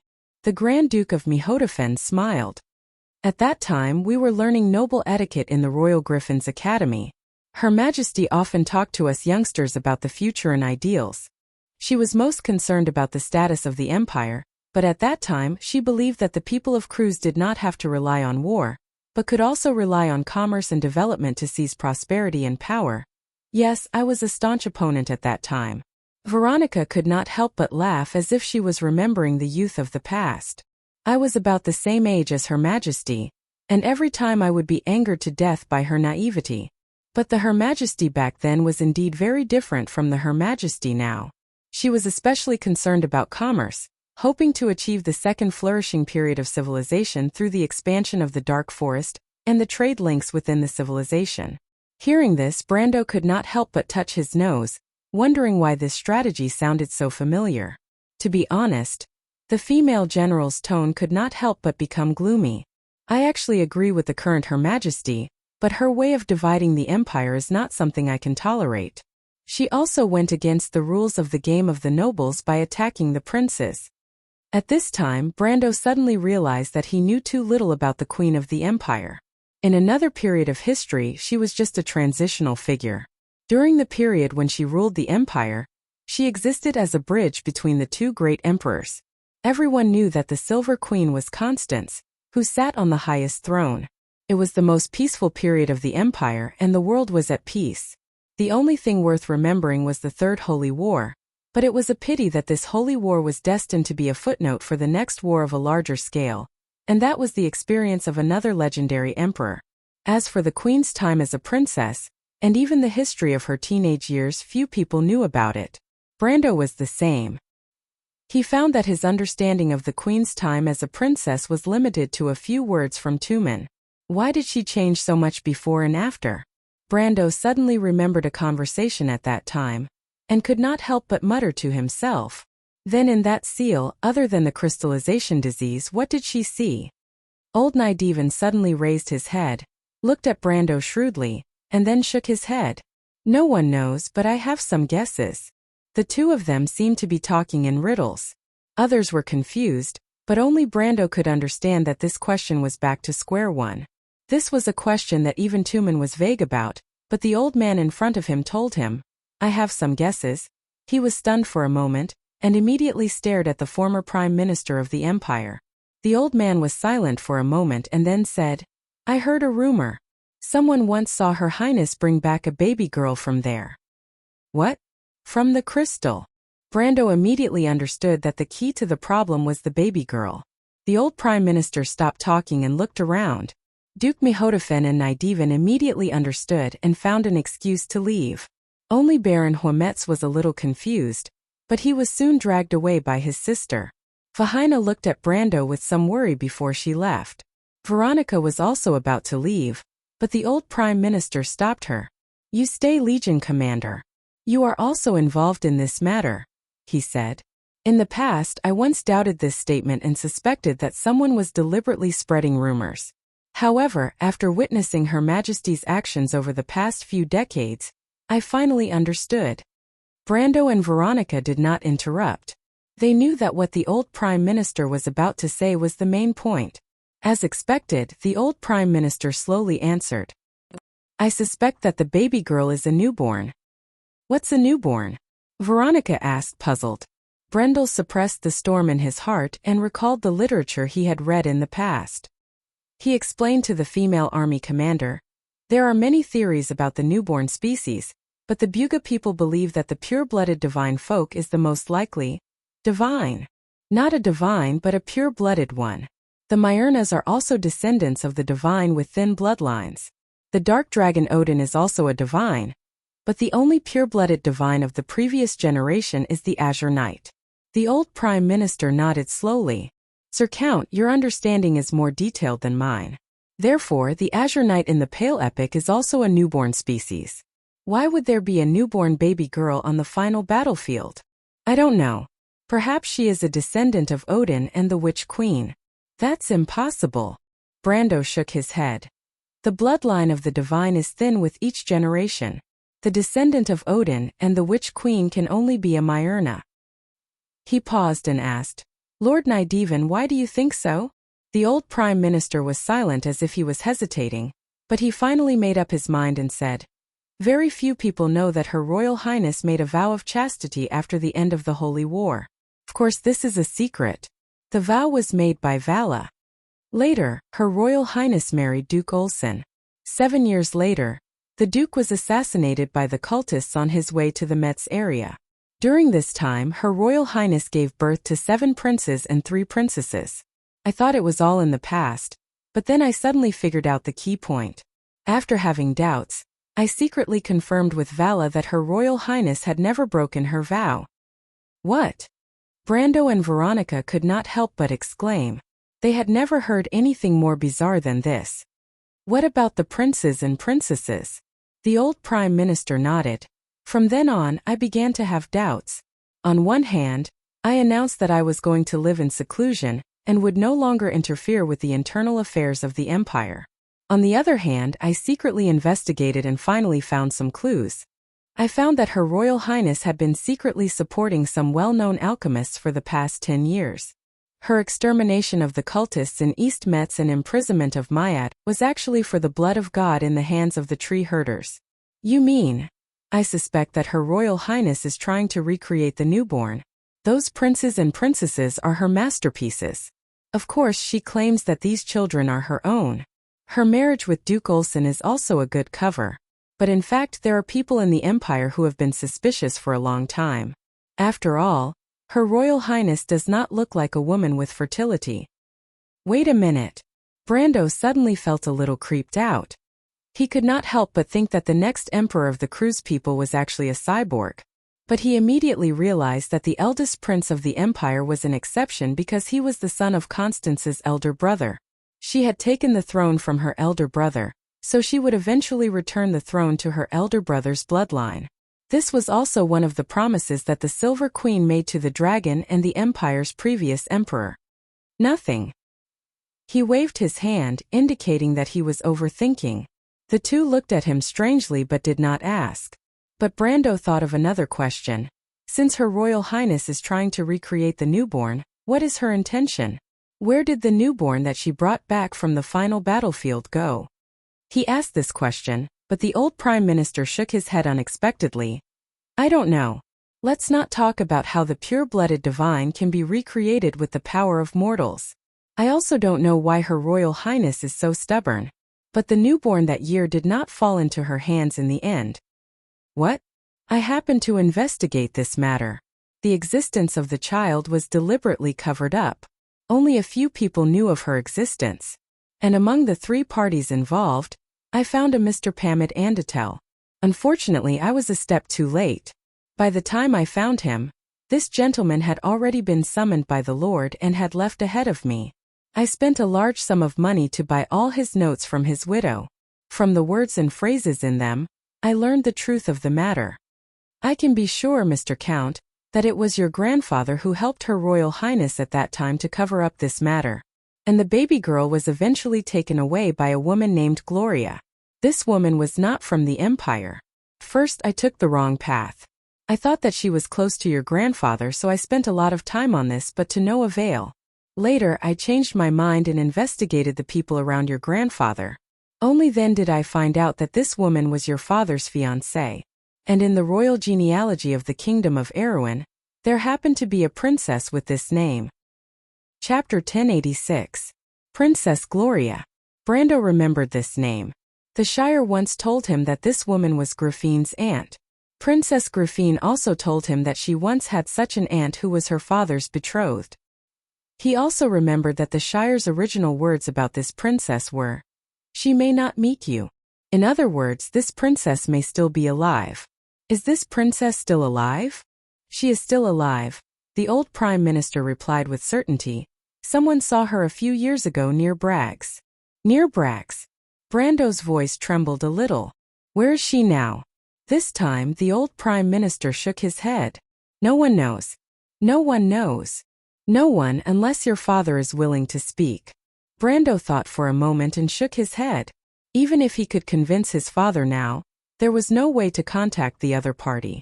He took a deep breath and then another, calming down. After a long silence he asked, Lord Nydevan, what does what you said have to do with our current situation? I think this is where the crux of the problem lies, so I must see His Majesty. I suspect that someone was behind this and deceived everyone. What do you mean? From Mr. Pamid's notes, it can be seen that what happened that day is not consistent with what people later knew. On the first night of the incident, there was no conflict between Her Highness and your grandfather. In fact, there were 3 people who went to the center of the fog and entered the center of the temple. Her Highness, your grandfather, and one other person is unknown. But later, in front of the Bugas, Her Highness's statement was completely different. Your grandfather was excluded from the incident, and the mysterious third person was also concealed. And as far as I know, it was this person who really gave the order for Her Highness to make a decision.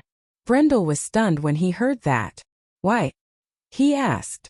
In order to cover up the truth, but I suspect that this is not your Highness' original intention, because it would not benefit the Empire at all.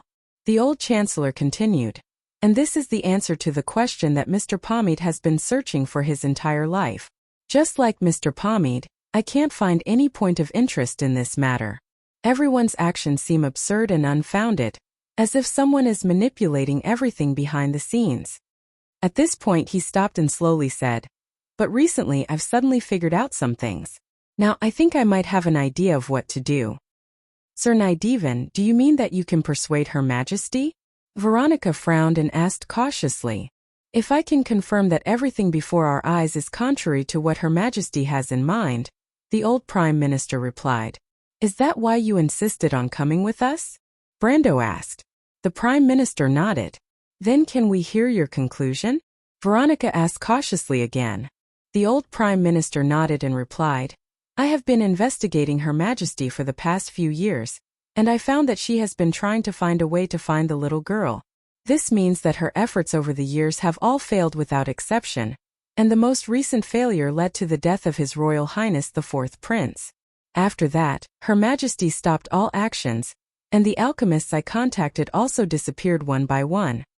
What is she trying to do? Veronica asked. I don't know, but she must be up to something.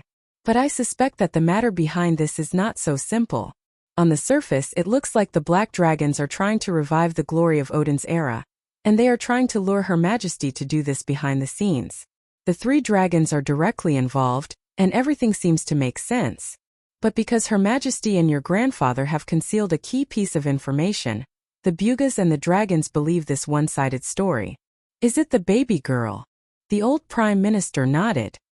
I've been thinking about this question for a long time. What prompted Odin to seal a newborn under the Holy Temple? The importance of the birth of a newborn to the Myrnas is self-evident. I've gone to many places, relied on many connections, and read many documents in the hands of the wizards and the Holy Temple, but in the vast literature of the Myrnas, there is not the slightest record of the birth of this newborn. All the evidence points to the heavy mystery tied to this baby girl. The old Prime Minister's slightly squinted eyes reflected a deep light, as if he had witnessed the end of the Holy Cathedral of Fire's era with his own eyes, and he had personally placed the laurel full of glory on the head of Grand the Great. The old Prime Minister sneered and questioned. The strange thing is that the person behind all of this is turning a blind eye to this. He has more information than us, and as the pursuer of the Black Dragon, how could he turn a blind eye to Odin's obvious signal? But what about Her Majesty the Queen? Veronica asked. Is she also turning a blind eye to these suspicious points? For the Silver Queen, these suspicious points do not exist, Brando finally said. Lord Nydevan spent decades investigating this matter, and Lord Nydevan's investigation is based on a more detailed investigation by Knight Pamela, and even first-line information and notes. This is not a simple task, and if it was not for the suspicion in advance, the Silver Queen would not have conducted such a detailed investigation. Moreover, if she was working with that mysterious person, her every move would be under the other party's surveillance, and she would have no time to care about other things. I understand, so for the Silver Queen, Everything she saw is probably a lie carefully woven by the other party. If she continues down this path, she will not get what she wants. Your guess is right, Your Excellency, and I am afraid it is not just limited to Her Majesty the Queen. The other party has played the three empires, the Bugas and the dragon race in circles, and their goal is not as simple as overthrowing a country. There must be a great secret on that baby girl, and I have suspected more than once that the other party's main goal is that baby girl, but I am not sure why Her Majesty sent her away at that time, and why she hid the existence of this little girl. The old Prime Minister sighed.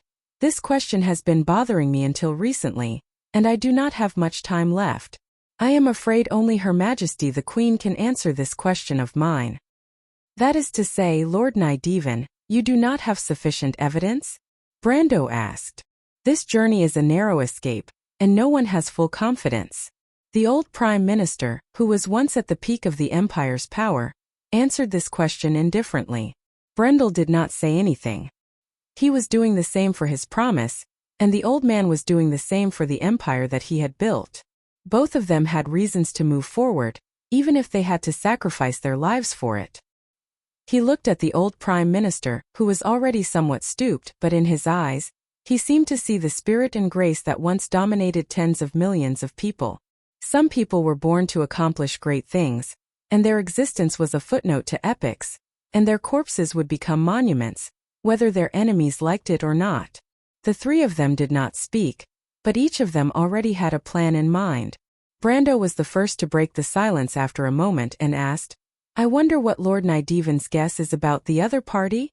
The old Prime Minister seemed to have guessed that Brendel would ask such a question and said, I have been investigating the cultists for the past few years, and I found out that contrary to the common knowledge of many nobles, the cultists are actually divided into many smaller categories. First and foremost, All for One and the tree herders are not the subordinates of All for One, and the disciples of the Black Flames are closer to the tree herders. The tree herders have 12 patriarchs. Apart from Andesha and Mayat who are imprisoned in the imperial capital, there are also 12 patriarchs including Funica, the envoy of sorrow, lord of the tainted blood, and Tiamas, the harbinger of death. These 12 are known as the 12 patriarchs of the Hydra, which is also the origin of the 12 patriarchs. However, the sea monster has 12 heads but only one body. This gigantic monster's body is called the Ring of Ashes. Ever since the Withering Druids split from the Ring of the World, this organization has been controlled by a group of fallen golden folk. I pursued the matter to the end, and finally found some information about its previous leader. It is a bone dragon, and still lives near Osopal. This bone dragon had a long history when it was alive. It was a subordinate of the evil dragon Fuchsia, and on the surface it was a member of the Black Dragons. It often incited the dragons to return to the glory of Odin's era, but it was later found to be related to the tree herders, and died at the hands of its own people. Since then, the dragons have been wary of the Black Dragons. It's a pity that the dragons underestimated this fellow. I have evidence to prove that it was not related to the tree herders, but was the actual leader of the tree herders in that era. It did not completely disappear after that, but escaped into Madara after turning into an undead. Of the 3 black dragons that infiltrated the Empire 60 years ago, at least one of them was a student of this bone dragon. She is the leader of the tree herders of this generation, the leader of the 12 patriarchs, the evil dragon Lord Clarice. Brendel immediately had a clear answer in his heart. Dragon Queen Gwendolyn. Now that he had strung this lost bead together, everything became clearer than it could ever be. Why would Andesha and Mayat suddenly appear? Why would the situation in Rushta be so strange? If the Dragon Queen Gwendolyn was also a member of the tree herders, then everything would make sense. If there was a tree herders member like Gwendolyn by the side of the Silver Queen 60 years ago when she was still the princess of the Empire, then she could use the excuse of reviving the glory of the Dark Dragon Odin's era to threaten the Queen's hopes for the Empire. Coupled with some lies, everything that happened today could be explained reasonably, but there was still a problem. But how can you be sure that this is not the Queen's intention? Brando asked. There was no such thing as a perfect lie in this world. Although the Silver Queen might not have evidence, there were times when doubts did not require evidence. If she did not have the will, how could she have gone so far on this path? After all, the Queen of today was no longer the kind-hearted princess of the past. If I do, the old Prime Minister replied, and if I die in this land, at least I will have an excuse to explain myself to Grandad. I don't want to die. You can choose to back out. The old man smiled at Brando with a teasing look in his eyes. At least I won't place my hopes on someone else. The old chancellor smiled faintly. Veronica was still silent, probably digesting this information. When Brando first heard the truth from Tullman, his reaction was not much better than the old chancellor's. He took out his pocket watch and looked at the time. There were only 10 minutes left. It was already late at night, and the forest was so quiet that only the sound of the wind could be heard. Even the owls had left the canopy, and only a full moon hung above the hill. Ko Hua rode up to him on his white wolf and said, "There's someone in the forest." Before Brando could ask, the nobles were already in an uproar. "Who's there?"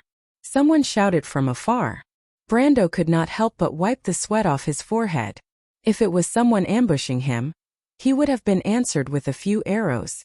In the game, players often did such stupid things, but after a few times they learned their lesson. Fortunately, the newcomers did not have any ill intentions. Soon, a familiar voice came from the forest. "Don't attack, they're on the same side." Brando's face relaxed when he heard the voice. It was the Shire's voice. The Shire and a few people walked out from the bushes. The young wizard servant walked at the front, and his body was covered in smoke and fire. When he fought with the Knight of Flame at the Cold Dew Villa, no wizards surrounded him. This could only mean that they had encountered a battle on their way here. The Shire was followed by Mephistopheles and Andrique. Both of them were covered in blood, which was even more telling. But looking at their condition, the blood seemed to be from the enemy. "Why did you arrive so late?" Brando asked with a frown. "There was a little trouble on the way. My lord, I couldn't contact you." "How is it, Miss Scarlet?" The Shire looked around and did not find any trace of the Highlander girl. He quickly stopped talking. "Something happened?" "She was moved ahead of time," Brando replied. He looked at the Shire and the vampire siblings behind him. "Are you guys okay?" "I've killed too many people," Andrique answered coldly. This standard Andrique answer suddenly frightened the nobles who wanted to get close to the beautiful lady. Why are all the women under the sky like this? The crew's nobles felt hurt in their hearts. But at least they could find comfort. At least the little elven princess was still gentle and elegant. She had the standard demeanor of a noble lady. Brando did not care what these people thought.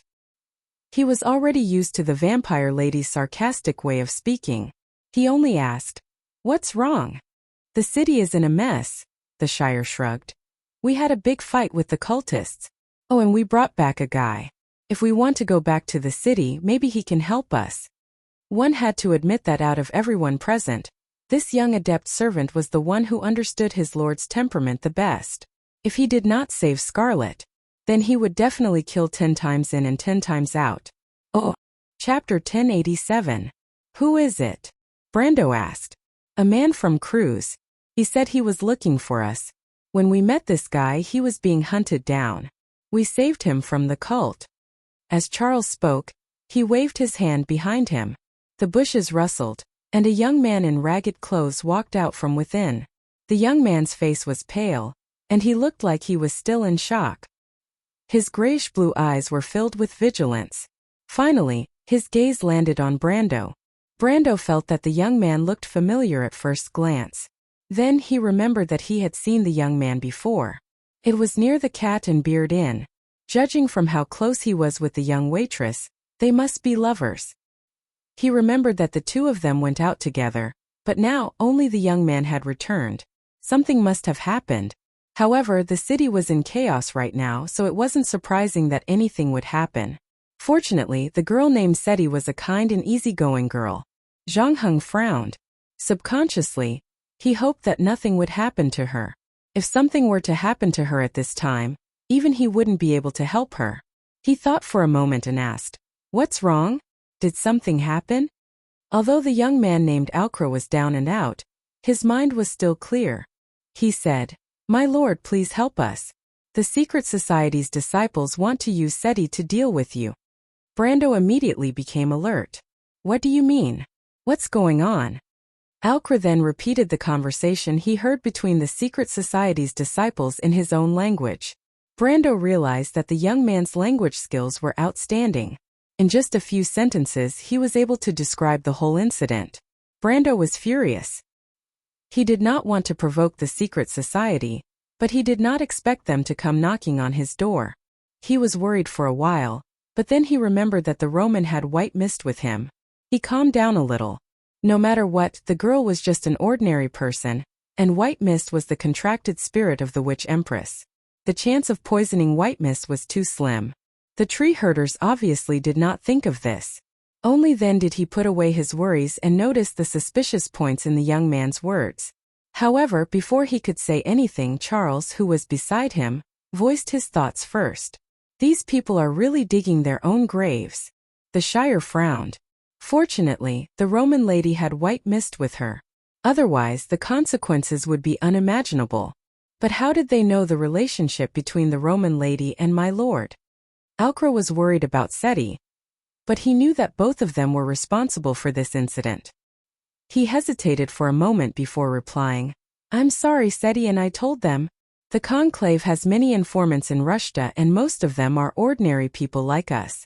We only told them that there were guests in the inn, but we didn't know that the young lady was your fiancée." Old Nidevan, who was watching from the side, suddenly spoke.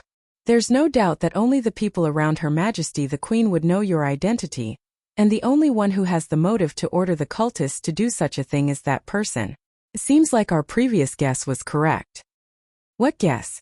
Charles had not experienced the previous discussion, so he could not help but be confused when he heard this. "It's the Dragon Queen." Medisa walked over and answered. She then explained to Nidevan about Prime Minister Nidevan's speculations. The young wizard servant couldn't help but reveal a rather shocked expression. He pondered for a moment before saying, "It's that baby girl from back then?" "What did you say?" Brando immediately looked at the Shire. The Shire slapped his forehead. "I suddenly remember a lot of things. Remember when you asked me about Miss Amandina's father and Bragg's? I suddenly remembered that I was looking for something just like them." "What is it? Are you Mr. the Shire?" Brando and old Nidevan asked at the same time, but old Nidevan was obviously more confused. He looked at the Shire carefully. "Why are you still so young?" The Shire did not answer the question. Instead, he continued. "Perhaps it's the answer to a question. It's like a clue scattered in my mind. I often remember looking for something in the Alcala region, but there's no systematic answer. It's like a fragmented dream after a long sleep. Then what is it? What I remember is not the same as what Mr. Tullman said. I remember that your grandfather and the princess brought back a baby girl. That baby girl was wrapped in a piece of bright amber. That night, only Shippard, Pamid, and I witnessed it. That's right, Shippard is Miss Amandina's father. What happened at that time?" Old Nidevan's voice was trembling, like a puzzle that had been pursued for decades, and was finally about to be solved. At this moment it had nothing to do with the Queen, the Imperium, or even the truth itself. Even in his dreams, the old man was troubled by the puzzle itself that was made up of countless complicated knots. Brando pursed his lips. This puzzle had also troubled him for a long time. "I remember that Her Royal Highness wasn't in a good condition at that time." "Oh, that's Her Royal Highness today. She looked very weak and emotionally unstable. She avoided us and secretly discussed with your grandfather for a long time. In the end, your grandfather brought the baby girl out and asked us to find a reliable person to send her away. He also asked us to keep this a secret. Her Majesty was not in good condition at that time." "How bad was it? Were there any obvious external injuries?" Old Nidevan asked. "No, there were none. But she looked very weak, as if she was suffering from a serious illness. Her mental state was also very unstable. I remember that she was against taking the baby girl away for a while, and sometimes she was sobbing softly. She seemed very helpless. Of course, this is my personal judgment." "What about Mr. Darius?" Mr. Darius' face looked very heavy. "Was that before or after?" "What before, what after?" "Before or after Her Majesty entered the final battlefield?" Old Nidevan asked loudly. The Shire looked at the former Prime Minister of the Empire strangely and replied, "Of course it was after. They brought the baby girl out from there." "Before that, how was Her Majesty?" "Very good. There was nothing wrong." Old Nydivan took a deep breath and seemed to be a little hesitant.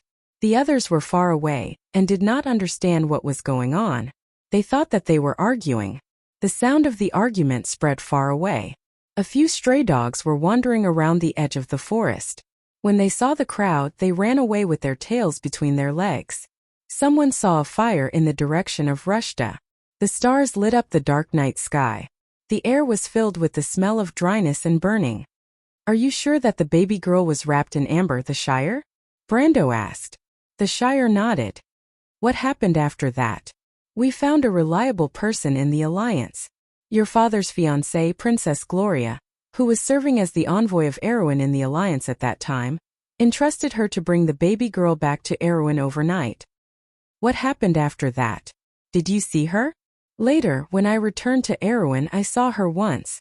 It was about 3 years after the Holy War, in a small town near Ranner." "What about the baby girl?" The Shire shook his head. "I did not ask and she did not say. I only asked her some things about your grandfather." "Some things about my grandfather?" "Yes. 4 days after we sent the baby girl away, the Bugas and dragons arrived. Her Highness' attitude was very cold, and what she described was completely different from what happened at that time. This meant that your grandfather had to take the blame for her. The 3 of us who knew the inside story did not understand. We asked your grandfather about it, but he was not willing to say more. You know what happened after that?" The young wizard sighed. "For the next few decades, the 3 of us have been searching for the answer to this question. Now it seems that the one closest to the truth should be Shippard, but he died too early." Brando looked at him deeply and replied, "Perhaps you are the same, the Shire." The Shire paused for a moment before he reacted. "Perhaps, my lord." Brando looked at the old Prime Minister beside him. The old man's face was a mixture of confusion and contemplation. "I seem to have grasped something, but I always feel that there is a layer of window paper between us.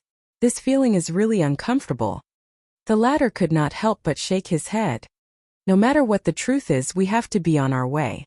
Perhaps when we meet Her Highness, we will be able to answer the last question in our hearts." He glanced at the burning city of Rushta and gently closed the form in his pocket watch. At this moment, Alcra, who had been staring at little Nydivan beside old Nydivan, suddenly asked carefully, "You are the Prime Minister?" Little Nydivan was slightly taken aback. Not many people around his father would address him that way, but when he saw the latter, he immediately understood. In the entire empire, there were not many people who could associate him with the title of Prime Minister of the Empire. But in Rushta and the surrounding areas, there were still many who could recognize him. He nodded silently. Alcra could not help but look at the others present. He could not recognize many of these nobles. He originally thought that they were just Brando's servants, but little Nydivan's appearance had obviously changed his opinion. When his gaze fell on old Nydivan, he could not help but feel even more complicated. He almost could not believe it. The old Prime Minister was at the peak of his power in the Empire, but after the death of Grand Emperor Grantocrates, he also lived in seclusion for decades. If not for the fact that he looked somewhat similar to little Nydivan, Alcra would not have believed that this was the legendary figure in front of him. Once he was convinced of this, the way he looked at Brendel was completely different. "My lord." He carefully lowered his head and spoke respectfully. Brando glanced at him. Although this young man and the girl's actions might cause trouble for him, he knew that they had no choice. Besides, Seti's brother did die on the battlefield of Ampere Seal. Although he was not the one who started the war, he could not blame the girl.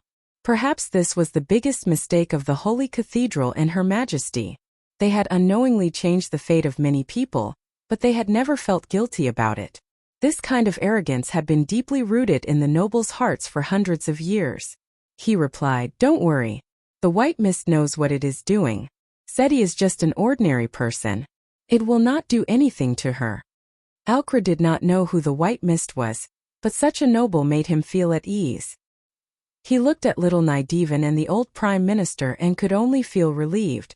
Not to mention, this noble's servant had saved his life. After a moment of silence he said, "My lord, if you want to enter the city, I may know of a secret passage that can take you into the inner city." "Secret passage?" Brando was stunned. The nobles in the inner city built the passage. The priests of the conclave bribed these nobles. I happen to know where the exit of one of the secret passages is, Aukra replied. Brando was not interested in the secret passage itself. He only asked, "Is the passage guarded by the cultists? Are they the ones you mentioned?" "Yes, but there aren't many people there on normal days. That secret passage is very remote, and the entrance isn't big. It's a backup passage for the priests." He looked at the others present and calculated in his mind. "But I think it should be enough to pass through your subordinates." "So the cultists prepared these secret passages for many people to pass through?" Aukra paused for a moment. It was obvious that Brendel's question was out of his expectations, but he was a smart young man and immediately realized where the problem lay. He frowned and replied, "I'm not too sure, but I think that's the case. You said you know the location of one of the secret passages. Are there many of them?" Brando asked again. "Not many, but there should be more than 2 or 3. Old Nideven's eyes flashed as he listened to the conversation. "The inner city is in danger. This is our chance," Little Nideven said excitedly. Little Nideven seemed rather excited. "Her Majesty is too arrogant. Perhaps Dragon Queen Gwendolyn has deceived her. The tree shepherds must have made preparations. The problem is, we still don't know what she is after." "There is no need to know," Brando replied softly. "We will not take the secret passage." "Not the secret passage?" Aukra really did not understand what this noble was thinking. Brando's face was cold as he replied coldly, "Before we meet Her Majesty, we will collect our debt."